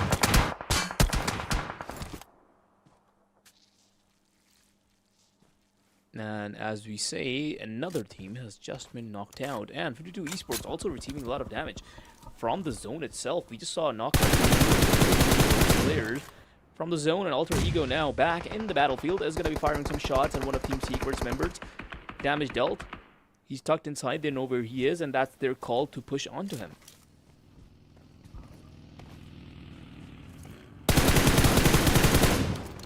Mona. Team Secret. I mean, taking down Team Secret is gonna be, a task in itself, of course. But to be careful, with other teams, not trying to take advantage of your position, not trying to third party your fight is gonna be another, other part of it. In the meanwhile, FaZe Clan on the finish feed did manage to knock one of the players. Rosemary cooking the grenade for how long? Is it too long? Nope. Will be dealing a bit of damage there, and will be taking one player down. So Team Secret now, here you go. Alter Egos, they're making their moves. Krypton through. They're making places. They're trying to reposition themselves in a position where they can actually take down the side of Team Secret. And eliminating Team Secret in this position means a lot for them, because not only will they accumulate points for themselves, they also make sure that Team Secret don't have any more points to work with. They are definitely making sure of that, and now 7 teams remaining on the board. Each of them moving towards the final stages of the game, and there we go. Stage 5 is going to be closed soon enough.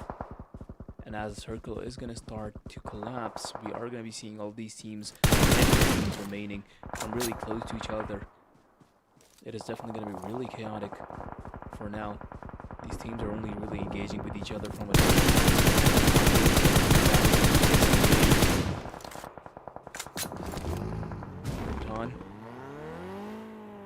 does see someone, and as we were talking about that, ASI 8 has now been once again eliminated, along with NST as well. NST, only one guy was remaining, I believe, and he has now been taken out too. So that just leaves instantly 5 teams left on the board, on the battlefield. And look at this, Alter Ego right in the battlefield right there. Nade is being cooked, FaZe Clan right there. This Nade could be deadly. That's why they're pushing him. They know it's coming. They know what's coming from them. There we go. Nade, a lot of damage. That's some good damage. Another Nade being cooked. This could be the FaZe Clan. There we go. Wow. Oh, that was quick. That was deadly and quick. Alter Egos, well, they get 9 now, and yeah, looking like one of the favorites at the moment.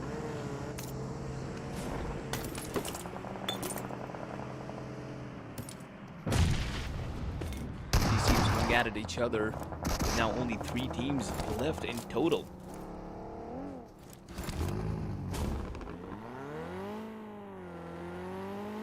Only 2 more teams. Here we go, and this was the team. These were the teams that were fighting against each other, but then they were disrupted by other teams now. And coming into the picture, Team Secret, Team Alter Egos, Ares.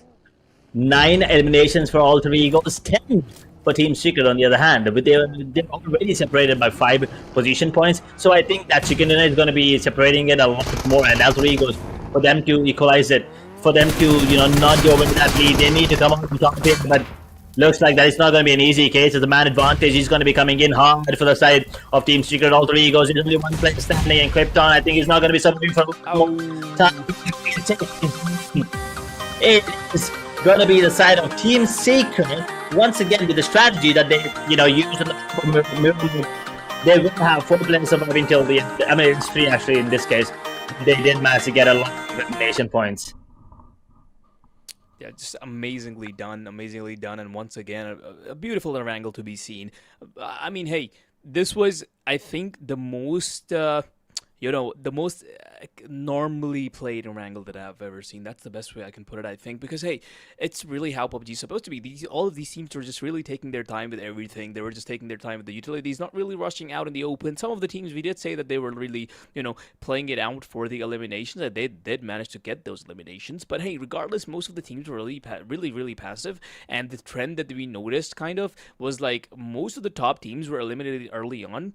And once again, we were left with the teams in the bottom ranking, and they were able to survive until the very end, which does mean that it's going to be giving them, the points that they need to come back up. So yeah, that's really nice for them. But hey, overall, I would really say, I mean, we didn't exactly see, unless of course we are going to be seeing the numbers soon enough, but we didn't exactly see a team do phenomenally well, because it was.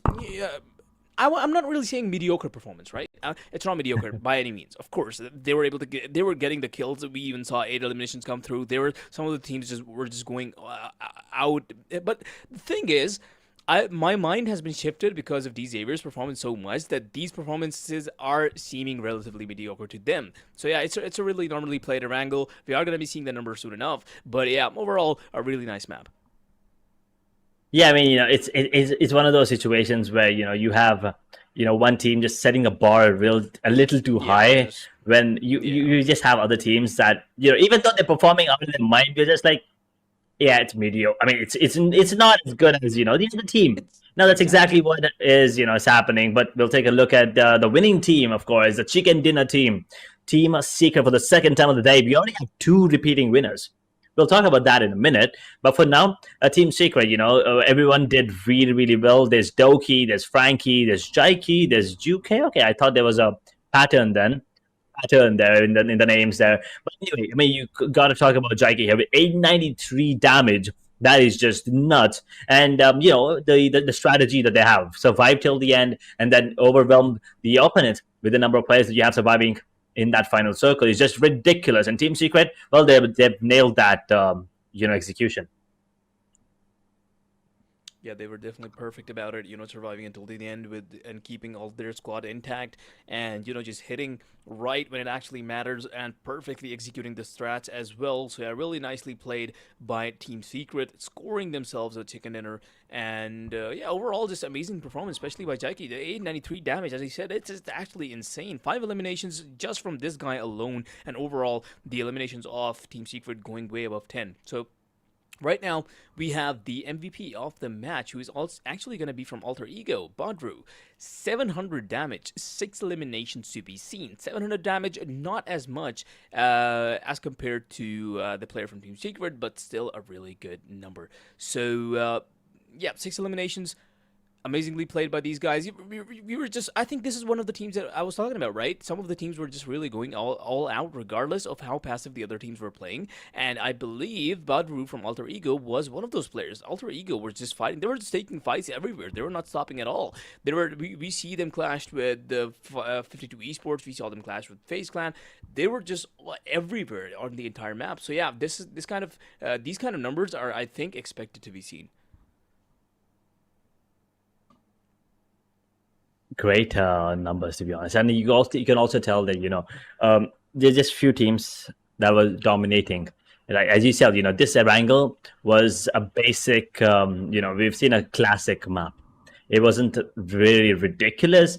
It wasn't really boring. On the other hand, as well, we did go to that stage 5, stage 6 circle at the end, coming out, and a lot of utilities being thrown as well. And we've got to see different sides of the teams. We've seen the Team Secret go really, really aggressive, start off, and we've also seen Alter Ego finally step up. If you ask me, they did, hugely step up in this one map. Now, moving on to Miramar.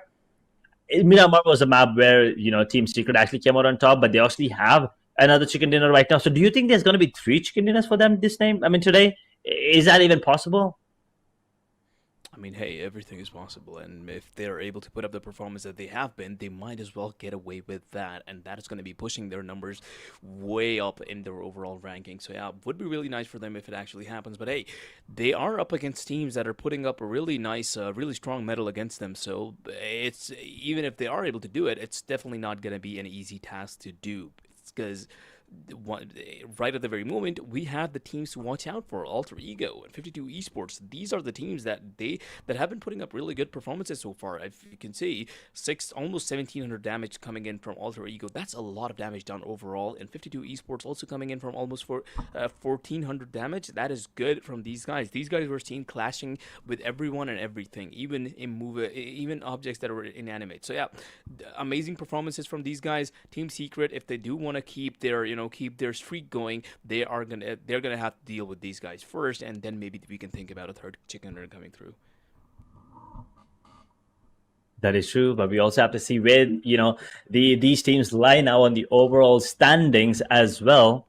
And we still have, unfortunately, no vehicle eliminations. But this time we have a lot of grenade eliminations as well. That's 8. I mean, although we did not see a lot of utilities being thrown, when compared to the first Rondo, this map, it had 8 grenade eliminations. They were on point, especially. And also the fact that, they were eliminating and not knocking.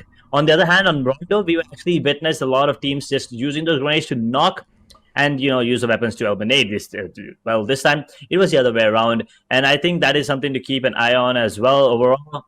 And a lot of healing done as well. 5,497. That is just some incredible stats for you to just, nibble on while we wait for the other stats and also the other map to start. But here you go, the match ranking, 22 total points for Team Secret. I think that's gonna boost up their performance and boost up their number on the overall standings moving on. Yep, that would definitely be the case. 22 points to be taken away for Team Secret, and Alter Ego following with 15, 52 Esports also 15, and 141 finally to be seen in the top rankings. Well, it is the match rankings, but they are getting those points. 8 points for them and 7 for FaZe, and the rest of the teams are going to be following. Some teams still not really able to, put up a really great performance like Sam9. They have been getting executed early on. ASIA, they weren't really having a good run, but they are finally going to be able to get themselves 3 from eliminations, making it a total of 4-1 for survival. There's the teams, pretty much the same story for everyone. The narrative is the same. An unfortunate event that happened was with Vampire Esports.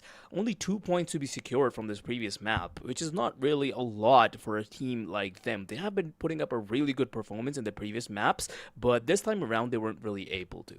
Exosphere, they were taking the fight early on, but we all saw how that went. It just ended up going not in their favor entirely. So yeah, we have now in front of us the overall rankings. What do you really think about it, Edge?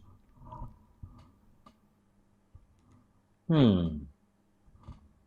mean, taking a look at the overall rankings, right? We have a Team Secret just jumping to that number 2nd position, and with 47 total points. I feel like Team Secret might actually be able to surpass the Xavier, but at the same time I don't think so. It feels like it's a little that the number's a little too high. Look at the eliminations of the Xavier as well. That is just insane. 44, by the way. Oh yeah. 44 total. And one Esports, another team that we were talking about. Yeah, I mean, Wayne, unfortunately, another team that we were talking about, but they have already done with their quota of matches for the day. Well, Vampire Esports, I think this could have been a better, better standing for them if they actually managed to survive a little longer. They were 29 before this. Unfortunately, they only got 2 points this game. Well, it's still not bad, but looking at the rest of the teams, pretty close, honestly. It's a really close competition because after the one map that we have left today, after that happens, I think we're going to be seeing a lot of shift in the overall rankings because Team Secret is coming somewhat closer to Xavier right now, and the rest are catching up eventually as well. But I'm also a little concerned about the other half and the bottom half of this half. Well, if that makes sense, because all of them are really close in points.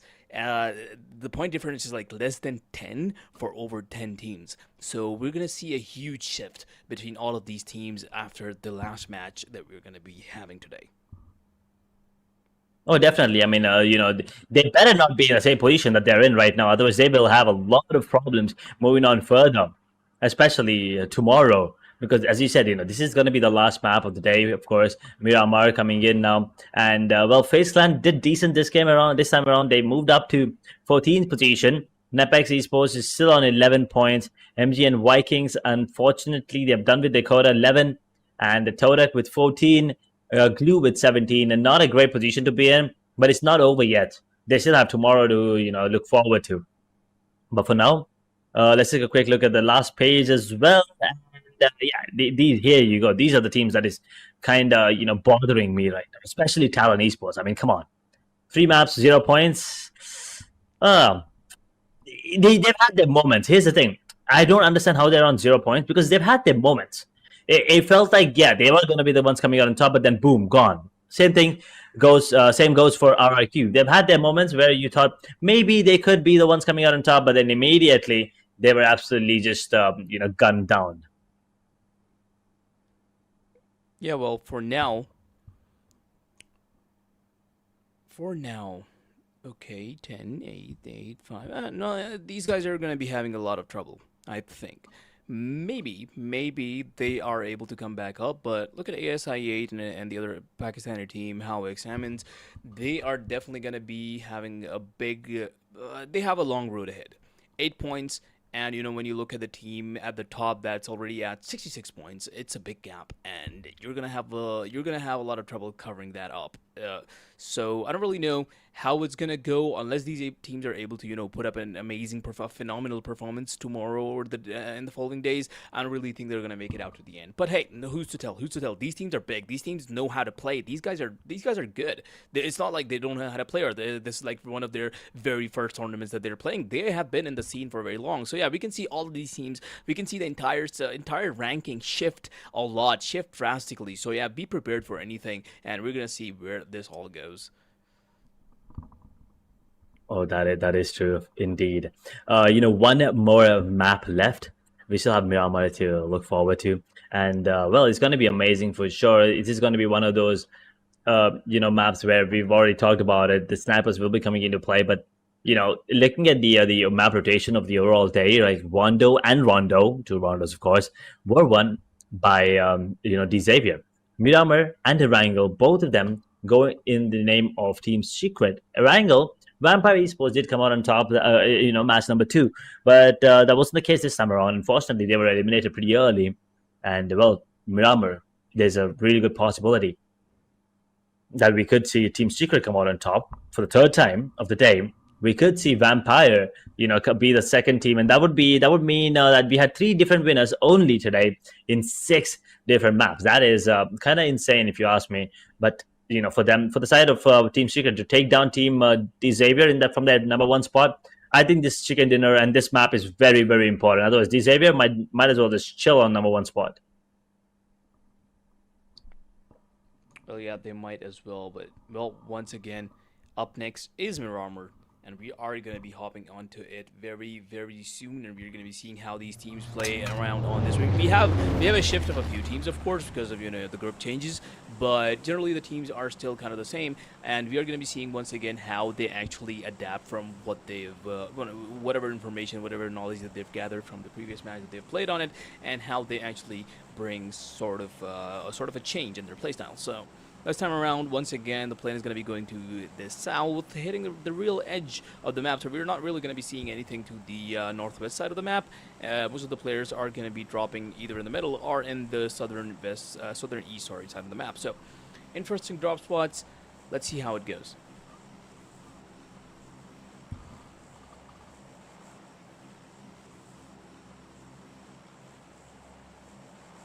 18 teams once again jumping in. Talon, not a great start. But once again, Talon Esports, Alter Ego Ares, RIQ Ryu, Face Clan, Sem9, Nepex Esports, Team Flash, Vampire Esports, Project NST1, Team Secret, 52 Esports, Blues Officials, GLOXY, ASI8 Esports, 141 Esports, Hora Esports, Exosphere Esports, Amint, the teams that are jumping in to the server for one last time of the day, ladies and gentlemen. Let's see if there's going to be any, if there's going to be the side of Vampire. Can they make it a double win for them as well? Or is going to be Team Secret coming out on top? Or do we have a different winner altogether? There are a lot of questions on our heads, of course. And the main question I have right now is, will anyone make their way to El Pozo? Because it's really far away and the circle is not in the favor as well.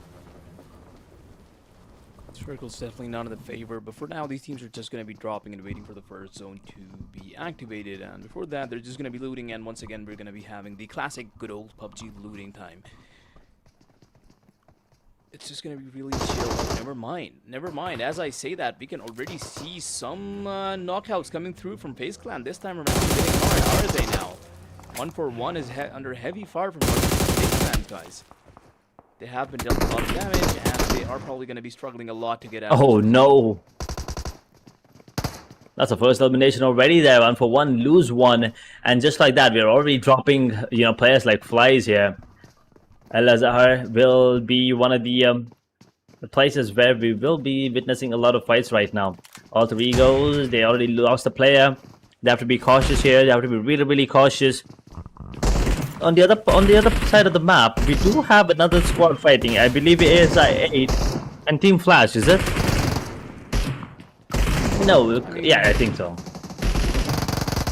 Whichever one it is, they are definitely having a really good engagement right now. Of which the winner would be, well, it kind of does seem really, it's not very clear right now, but it should be clear soon enough.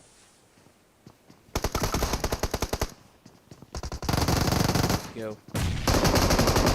Ooh. Right now, good nades that are being thrown.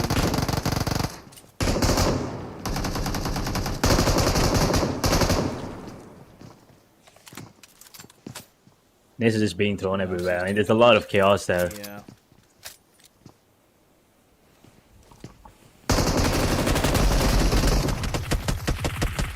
ASI8, they want to make sure that they take this fight. They want to win this one. They're desperate for this one. They want this building in their control.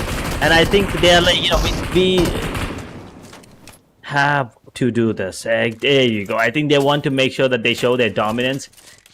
And I think they're kind of dead. With 4 eliminations there, Team Flash, they're going to be eliminated along with Nepex, Hora, and 1-for-1.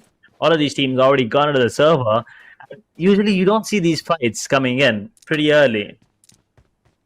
On Miramar especially. You actually don't, yeah. I mean, early on, FaZe Clan was already fighting with 1-for-1, and that was something to be seen, and they actually managed to just entirely wipe them out. Really unfortunate for 1-for-1, but hey, it was FaZe Clan that they ended up being, fighting, so yeah, just FaZe Clan did end up taking them out, and you really don't see, I mean, you do see this kind of stuff happening, because, I mean, hey, drop fights are normal, but regardless, in matches like these, you do try to tend to, just drop further away, be a little safer early on, and not really try to take your chances, because these fights are not even just 50-50, they're kind of just, it's the RNG factor involved in it, so you can't really do much about them.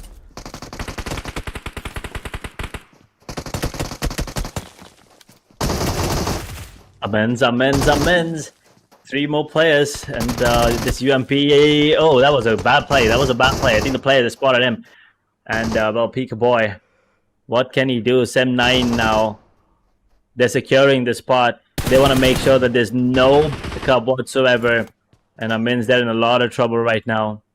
The 2 players already on their knees. Sem9, well, they will also get their, bleeding players back on their feet as well. It's a 2v2 situation, but the players, the confirmation, will be coming in the meanwhile. And everyone's, they're just making sure whoever comes out in the open is going to get taken down immediately. The man advantage still in the favor of Sem9. Will they go for this fight? They have to be really cautious because there are a lot of angles that they need to be wary of because they're still out in the open.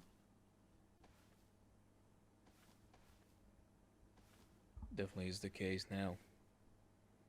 A lot of teams left, and the pace is finally slowed down. But regardless, though, Sem9 and Amiens, they are in each other's vicinities.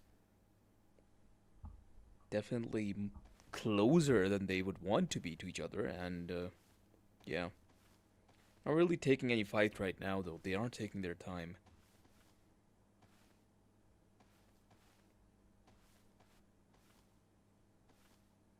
And I think that's the beauty of it. Everyone has to take their time. Kind of have to reset. Every once in a while. You've been taking too many fights right now, and all you need to do is some mental peace. And Campo Militar, oof. This area has always been that. And as I was talking about mental peace, well, looks like the players here will not be getting any mental peace because they are out of the blue zone. It's stage 1, but will still be dealing a bit of damage. And Amiens, well, they kind of realize that one of the players is stuck, and he's out in the open. He's going to get eliminated as well. There's only one player standing, and it's Preetham. How much more and how long can he, survive for? What more can he do? He does have one more grenade to work with, one smoke to work with, level 1 armor and vest. Sorry, helmet and vest. There's not a lot that he could do from this situation. In a 1v3, he needs to go ham. That grenade will, land perfectly. And I think there is a vehicle for them to escape as well. So he has to be really, really cautious. He does have to be really, really cautious. But on the other side, looking at the, the situation of the other teams, we do have 3 teams that have already been knocked out of the map. And, well, look at that. There you have it. The circle as well. It is favoring the southwest side of the map, which also involves some sort of water. And I believe it should go even further down. I mean, I don't really know. If it does go down to the island, that would be interesting. But the teams have started to rotate. They have started to take their positions and also started moving towards the southern side of the map, which is good. The sooner you do it, the better it is. You're able to, secure a position for yourself and then defend it and then move on from there onwards. But for now, some of the teams, like Frida as well, is just going to be relying on his healings, and I don't really know for how much longer he would be able to manage this, but I think it's really I think it's over for him soon or later. 14 teams, 51 players, 8.5 minutes on the clock. Team Secret looking to get the third chicken dinner. Once again, they have everything that they need. A QBZ, level 2 helmet and vest on Jaiki, who's been the star player for the team for a bit now, with the buggy as well, camouflaged beautifully. Team Secret with 47 points, leading, group yellow and green at the moment, only surpassed by side of Xavier, who is not in the server right now, so they have a really good chance. These Vietnamese powerhouse, they have a really good chance to actually top the table right now and end the day on a better note than Xavier.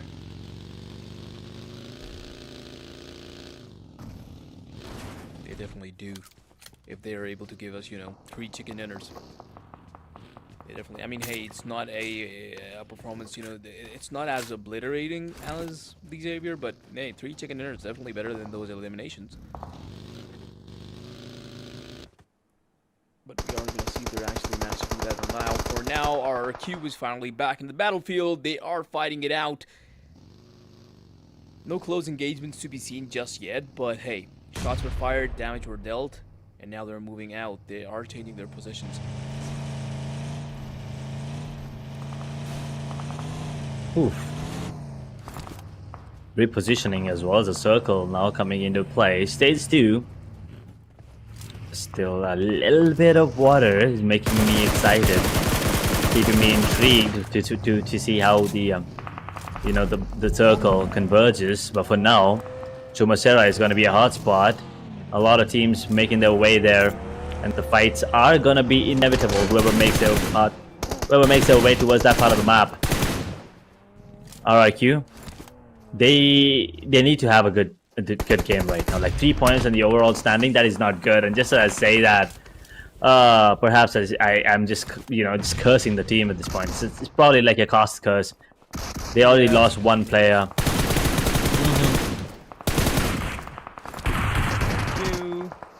Shots being fired. A lot of damage has been dealt. Should be able to get the knockout. Yes, sir, he does. Can get the finish as well in time. 3 people on RQ still alive and well. And as we say that, ASI 8 has once again been unfortunately knocked out of this server.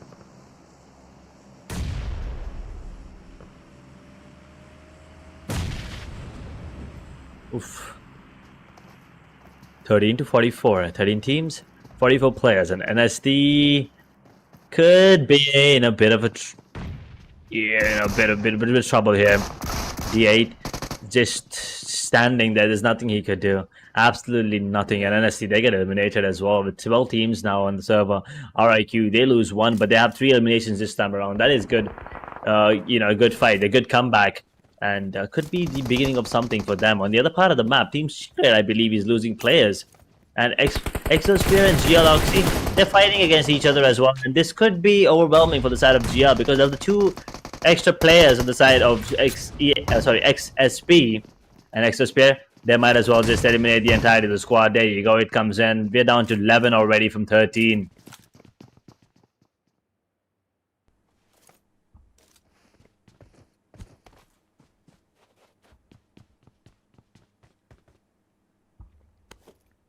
Well, now 11 teams left. Numbers are falling fairly quickly, and interesting to see where this goes. Team Secret still alive, 3 people. Alter Ego as well. The heavy hitters. RRQ though, they were fighting it out really nicely, but well, finally they have been eliminated as well, out of the map. And that leaves now 10 teams remaining. With it only being the second stage of this map, the next circle is yet to start moving. The circle was definitely moved, but now where do you position yourself as a question? With the way teams are moving on the map, it's going to be fighting and running into each other, right? Time in and time out for sure. And Alter Ego, with the position that they have right now, 6 finishes already, 7 make that. Oh, they're getting 7 points for that one already. And with 35 points overall on the standings, Alter Ego Ares, they have a really good chance to maybe make it to the top as well, top 3, and could actually fixate on that position. Team Secret, on the other hand, they lost a player thanks to Alter Egos as well. They want to take them down. Last time this happened, Alter Ego was Team Secret. Team Secret were the ones coming out on top, and Alter Egos was unfortunately, they went down. And I think they kind of are respecting that, and also the the high ground advantage coming in. On the other side of the map, Vampire is getting taken down. Finch is the one coming to the top. Vampire, oh boy, they're not having a good game whatsoever. The last 2 games, unfortunately, are not going in their favor. Talon, I mean, maybe Knuckle wants to join the fight, but he's gonna get, just given a couple of warning shots, and he's off. He's already repositioning himself. FaZe Clan dominating this part of the map, keeping control of the area. Definitely are still keeping control now.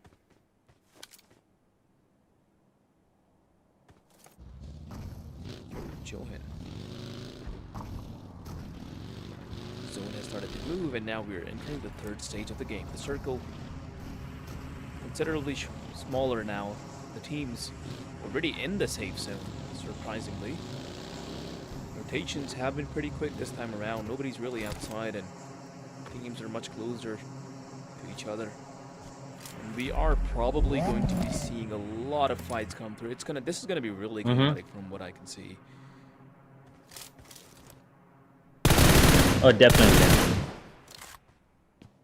As I said, a lot of teams just coming in to that circle right now with 10 teams and 30 players still in the server. This is gonna be very, very chaotic, and bloodbath for sure, as the circle is still towards that Chumacera. Little bit of Los Leonos there.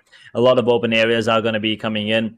And, the side of Blues official, they're going to be making their way back into the circle right now. And they have to cross multiple teams. They could just be at the edge of the circle as well. And FaZe Clan just holding on to this area. Vampire. They're scouting this. But for how long? Talon, they also are in the same vicinity, but they're not going to be, contesting this whatsoever. Blues official, I think, they're waiting for the teammate to come back into the zone so they can actually regroup. Talon Esports, on the other hand, they have 4 players surviving, 5 eliminations already. They spot Team Secret. They spot them. Will they want to take the fight is a question. Talon, they're just damaging whatever they see right now. Like they're damaging players if they see. They're damaging vehicles that they see on the roadside as well. And Vampire, they spot him. I am not really sure, but I think they have an idea. I think they have a vague idea where the player might be. Definitely seems to be the case now. Some teams are looking really good right now. Like if you look at Alter Ego, they have 7 eliminations but still have all of their members alive, which is gonna be really, it's gonna be putting them into a really favorable position by the end of this map. And yeah, it's gonna be helping them a lot. Team Secret, no eliminations to be seen, and also 1 man down. 2 Esports, also a heavy hitter, 2 man down. Vampire Esports, 2 man down. So yeah, these guys are at a relatively at a disadvantage compared to Alter Ego right now.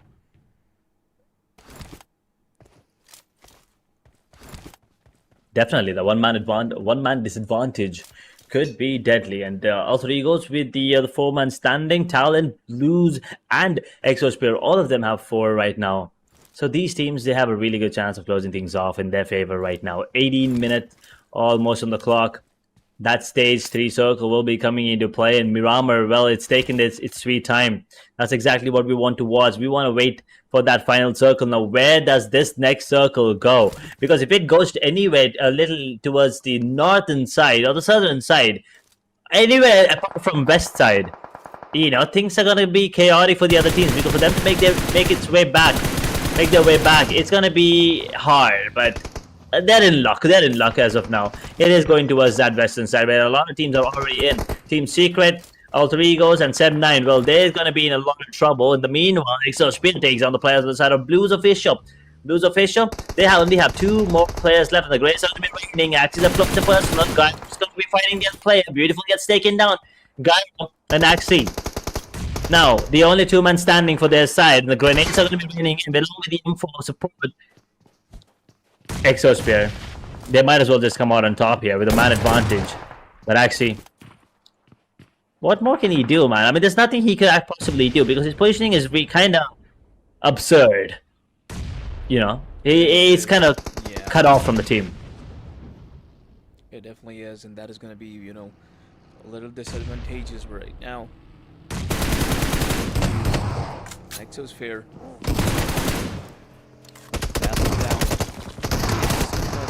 And there we go. Another group is going to be there to greet them. And the gunfire is perfect. They are way too overwhelming for these guys. And now, instead of a 1v2, it's, well, never mind. It's once again a 1v1 team now.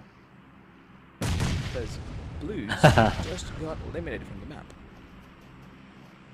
And Exospear, well, they want to take down the big ones as well. Alter Egos now facing the likes, and they are making their way back as well. Close and personal. Alter Ego losing a couple of players, and the M4 running and gunning will be the one coming out of top.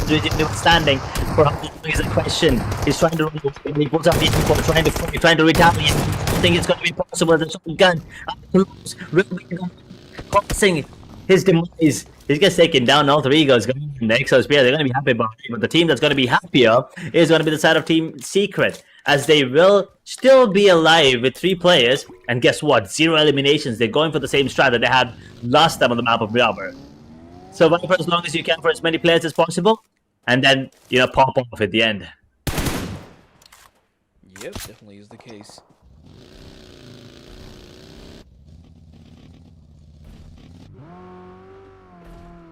Now the next zone is going to be closing very, very soon.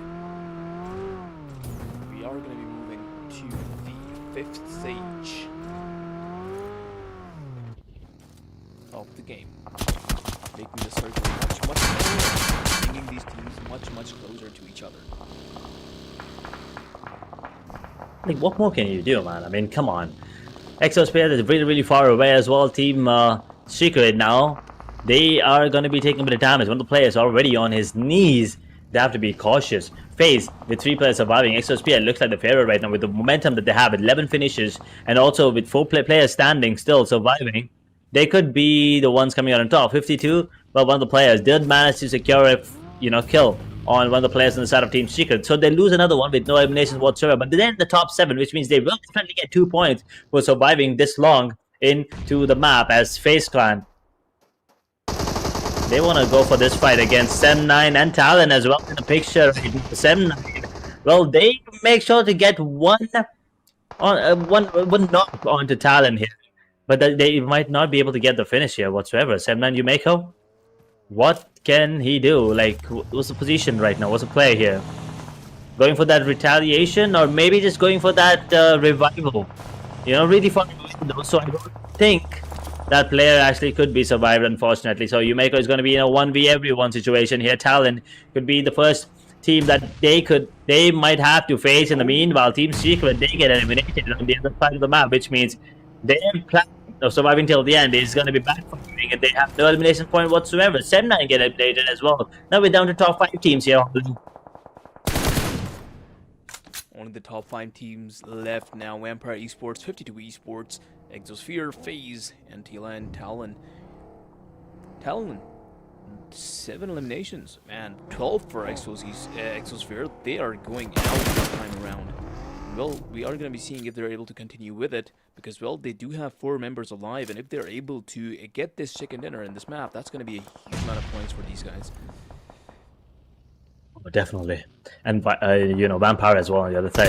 We've talked about this. Vampire is the only team that did not get a second chicken dinner today, and they are probably en route to maybe get themselves that one. In the meanwhile, Talon, they will be confirmed by Vampire as well. One of the players, of course, that is. 2 more players survive. With only 2 eliminations, Vampire, they need to get as many more points as possible. The circle is getting closer and smaller, and smaller and smaller. And Vampire, well, they do manage to get themselves another player on the side of Talon as well. So they do bring it down to a 2v2. Because I don't think, Akel's going to get respawned or anytime soon. And by respawn, I mean revived. I'm sorry, not exactly respawn. You don't respawn in this anymore. But yeah, Vampire, they will confirm this one. They will manage to get 1 more point in their favor, which means 3 points for them to overall, which brings their total up to 34.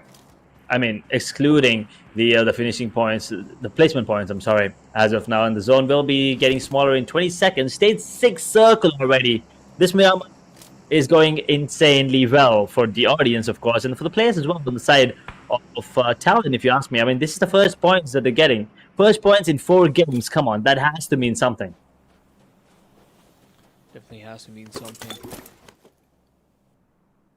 But now, eyes on all of these teams, because all of them have been doing really, really well so far. And they are continuing to do so. Look at that. Exosphere taking damage on 52 Esports now. Taking down another one of them, leaving only 1 guy alive on 52 Esports and reducing their chances of winning. Looking really en route to taking this win with them. Now Vampire Esports and FaZe Clan are also going to be coming into an engagement with each other. FaZe Clan heavily damaged and also eliminated by Vampire Esports, leaving only the top 3 teams alive now. Exosphere has taken a lot of damage by the zone, by Talon. And what do they really do about the situation? They were going so good, but can they come back up from this? Ooh. We're almost there. We're almost at the end here. And you can see the circle now converging as much as possible. Vampire Esports, I kind of am rooting for them to maybe get that second skin of the day. The 2 players surviving right now by Exosphere. Oh, boy, they're still dropping players here. Talon in a bit of a mix, and they have to be careful as well. They've not had a good day, but they're just starting to have a better one as of now. The better map, at least. And Exosphere in a lot of trouble. Immediately gets a bit of stamina as well. Did some energy drinks, so maybe help him, throughout the situation right now. But the 2v1 situation, Vampire Esports, they might actually make, the prophecy true here. The 3 teams winning 6 maps. Exosphere, the only one standing right now. The grenade is really, really good. Getting as much stamina as possible here. The player on the side of XSP. but they are converting, and he's up in the open. That's the thing. That's the thing. That is what we've been waiting for. He had to leave that corner. He had to leave that corner at some point, and that is what the side of Fabelli has been waiting for. They get that chicken dinner for themselves, which means we played 6 months, and we have 3 different winners. 3 teams get 2 chicken dinners apiece. I'm pretty sure they're having a good time in the Vampire Esports. This is the game they've been waiting for.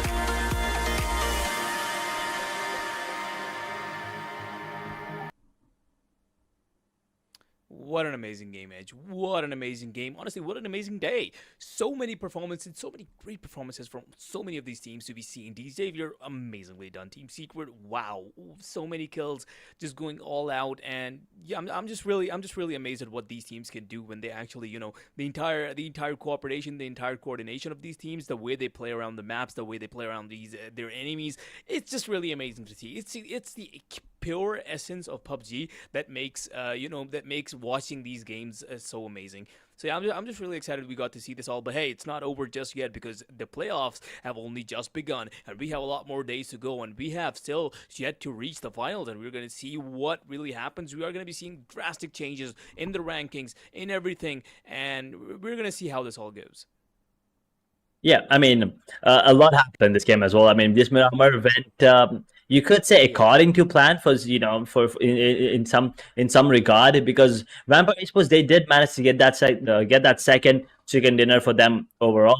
At the end of the day, yes, they did not do that in Erangel, but they did manage to get it on the map of Miramar. And we'll take a look at the team itself. With only 5 eliminations, they played really, really well. I mean, Red Bull and Miolda, they've done their part. They managed to get those important eliminations, those important knocks, those important kills at the end of the day. That's all that matters, as long as you're coming out on top.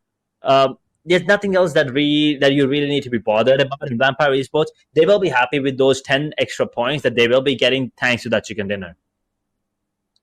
Definitely will be happy about it. But yeah, 353 damage. It's the same story, right? It's like the way they were playing it out, not a lot of eliminations, sure, but hit it right when it exactly matters, and just steal the win from your enemies, and that's exactly what Vampires did. And on the other side, the MVP is, of course, as we saw, Exosphere guys going all out. It's gonna be Neki, I believe, 890 damage, 6 eliminations. 890 is a lot of damage. It's actually insane. And the way these guys were playing, I think these numbers are definitely spot on, because yeah, these guys were just going at it with every single guy they saw. They were pushing. They saw 52 Esports. They didn't even hesitate. They just kept going at it. So yeah, amazing performance by Exosphere. Unlucky that they were in such a good position with all of their players alive, and they weren't really able to make it to the chicken dinner. But yeah, really, still that still doesn't take away from their performance. So we are with the top 5 players of this map. What do you think, Edge? I mean, once again, you can see that XSPL, they've been doing the heavy lifting. I think I'm not really sure how many eliminations they have, but between these 3 players itself, they have 14. So I kind of want to see how many eliminations they have in total. But Talon and FaZe, they've had some. I think this is a good game. Possibly the best game for both these teams. As a matter of fact, has to be the best game for Talon, because this is the first Ray of 4 for them. Like any sort of points, this is what they got in this map. So I think that is really important for their team, both score wise and also morale wise. Yes, it's the final game of the day, but they're still ending it on a good note. So might as well start on a good note tomorrow as well, when we come back with the 6 maps yet again. But for now, we'll also talk about the top 4 teams as well. 17 eliminations. That's, I mean, today the highest I believe was 18 twice. And 17 by Exosphere Esports. So that is insane. And 20 grenades thrown. Yeah. 20 grenades is insane. I think that has to be the highest today in terms of grenades. 5 people carrying, 5 people threw every single nade. That's actually insane. That probably is the highest that we're seeing today. Yeah, absolutely insane. But yeah, Talon, AE, Alter Ego, and FaZe following it up with 1700, 1500, and 1200 damage almost. 9-7-6 eliminations, pretty nice across the board. These teams have finally been showing up. They've been showing their mettle. They're showing what they're made of, right? And yeah, it's really nice to see overall. No vehicle eliminations yet. I was waiting to see it. Maybe we got like a We're gonna one. get to see it eventually. Probably. Yeah. Yeah, we're probably just gonna see some people just running over others in the with the vehicles, of course. But once again, guys, if you're driving in real life, make sure you're safe. I don't want to see any vehicle eliminations in real life, of course. But yeah, grenade eliminations 8, which is absolutely insane. Once again, we love to see it. 8 drops looted 2, total elimination 64. Yeah, and I think this has to be the longest elimination as well, 390. I think the last one was 384, 374. The longest, I believe, one of the players on the side of Team Flash. And I think Badru kind of just beat it. Maybe I'm wrong, but maybe I'm right as well. And talking about the stats, match ranking. 23 points for the side of, Exospear. Vampire, they will get themselves 15. Talon, that number is gonna make me happy. Forget about everyone else. That number makes me happy. Finally, it's not 0. It's on 14. Phase up to 10. Alter Ego 8. Sim 9 6. 52 5. GLX Oxy 4. ASI 8 4. RIQ. Well, they get some points on the board as well. 3. Team Secret, unfortunately, their strat did not work against them. This time they only get 1. NST 1 for 1, and Amins, both of them get 1. Hora, Blues, FL, Flash, that is, Nepex, all of them, unfortunately, were able to do nothing in this game, which means they only get 0 points. And, well, how does this affect overall standings? Let's see. Well, Xavier still up there, standing strong, 66 point secured today after playing 4 maps. And we're following up with Team Secret, finally catching up somewhat, actually. Not a lot of difference left. I think that's what, 2, 10, 6, 18 points different left between Xavier and Team Secret. They're actually catching up. And Vampire Esports also not that far behind, 46 points, 43. These teams are really up close to each other. Exosphere, after getting all those eliminations, are also up 36 points now. And Void Esports following them with 32. 52 Esports, the Arena, both chained at 31. And we are also having Crive Aeromessi at 28. Xavier, the domination still stands, right? The menace is still there, but hey, the other teams are slowly catching up at least. AZ Slumber 25, FaZe Clan 24, all these teams are now sub 20 points. They haven't, kind of an unlucky run, to be honest, for Talon Esports, Todak, Sem9. These, I did see the vision. I did see these teams have it in them. It's just, honestly, I just believe that it's been a really unlucky run for them so far. They've been either, getting caught off guard. Either they've been, getting a drop fight and they're just ending up losing it. A lot of factors that are involved in this that they're just not able to make it to the end, which is kind of just unlucky for these guys. So yeah, the teams that are on the top, amazingly played, amazing performance coming through from them. The other ones are just being a little unlucky. But some of the teams like RRQ, we are seeing them, try their own stuff, but it's just simply not working out for them as well. Yeah, they're still at the bottom, unfortunately, at the end. With only 6 points, all of which I believe 3 were from this map, so they only were able to accumulate 3 from the previous match as well. That is just unfortunate. At least Talon, they got 14 in this one. It's still not insane, but it's still, a good thing. It's still a boost for their morale overall. And the teams at the bottom, this is going to be a kind of, a tough pill to swallow because they only have one more day. They only have 4 maps left for them to, show up and go really ham. But basically, they need to make sure that they bring out their A game tomorrow with 4 maps left. They need to make sure that they're in at least top 16 to maybe make it to the grand finals because it's not going to be an easy run from now on, especially. A team sitting at the top, they don't really have to worry about anything else. They can just take a chill pill. They probably have did enough, they've probably done enough to, qualify for that grand finals already.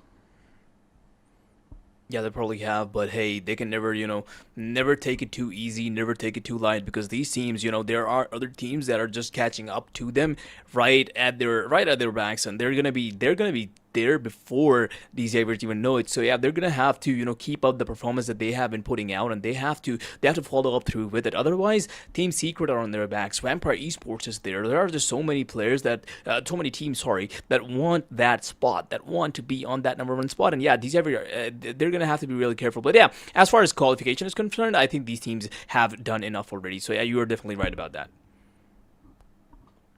Well, that was a great day. We went It up. was. We It was. went ahead with six maps. I mean, 6 maps, 3 winners. I think that is, it's kind of like a dream come true, if you ask me. Kinda. I mean, I still want Kind to of a see, golden if number, exactly. golden I mean, I ratio still kind that of you get want to to see. see, 6 maps and six. I mean, the same team winning 6 maps. It's pushing it. I know, but at the same time, I've always Maybe hoped. this tournament. You never know. You never know. Yeah, it's been like what, 4 or 5 years now, and yeah, unfortunately, I've never got to see it. So maybe this time around, I get to see it. But either way, it has been fun. It has been a great a day. We've got to see and kind of witness, and we kind of understand now, how these teams perform and how these teams perform individually as well, and these players as well. So I think coming in tomorrow, we have a bit more, information and kind of idea of what to expect, right? Yep, pretty much would be the case. We now have built, as we started the day off with, we said that these teams are gonna paint a picture for us, and now that picture has been painted, at least the first layer of it. So that idea is now engraved into our minds, and that is what we're gonna be carrying on today. So I think this is where we sign off. Edge, do you have anything to say before we go off? Because we're gonna be here once again tomorrow, right? And we're gonna be here with the same excitement. So yeah, I think this is it. Yeah. Yeah, I think we've said everything that has to be said. Yeah. I mean, the only thing left to say is, I guess, make sure to tune in tomorrow as well. You know what time, you know where to find us. This is me, Edge, along with Horror, signing off. Off day number 1 of the playoffs. We'll see you on day number 2. Until then, good night, take care, and stay safe.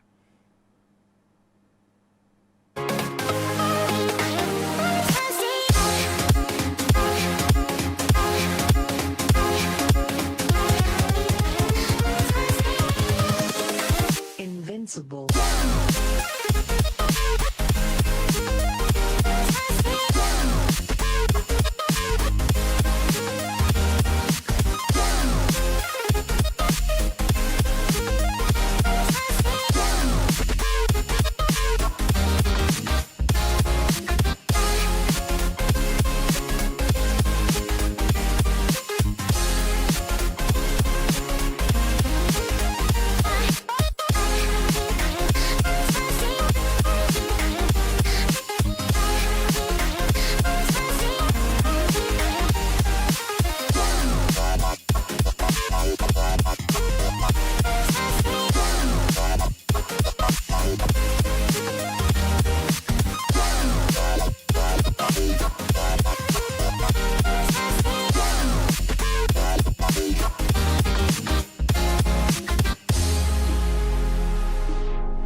Invincible.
Invincible.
Invincible.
invincible.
go.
Invincible.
invincible.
invincible.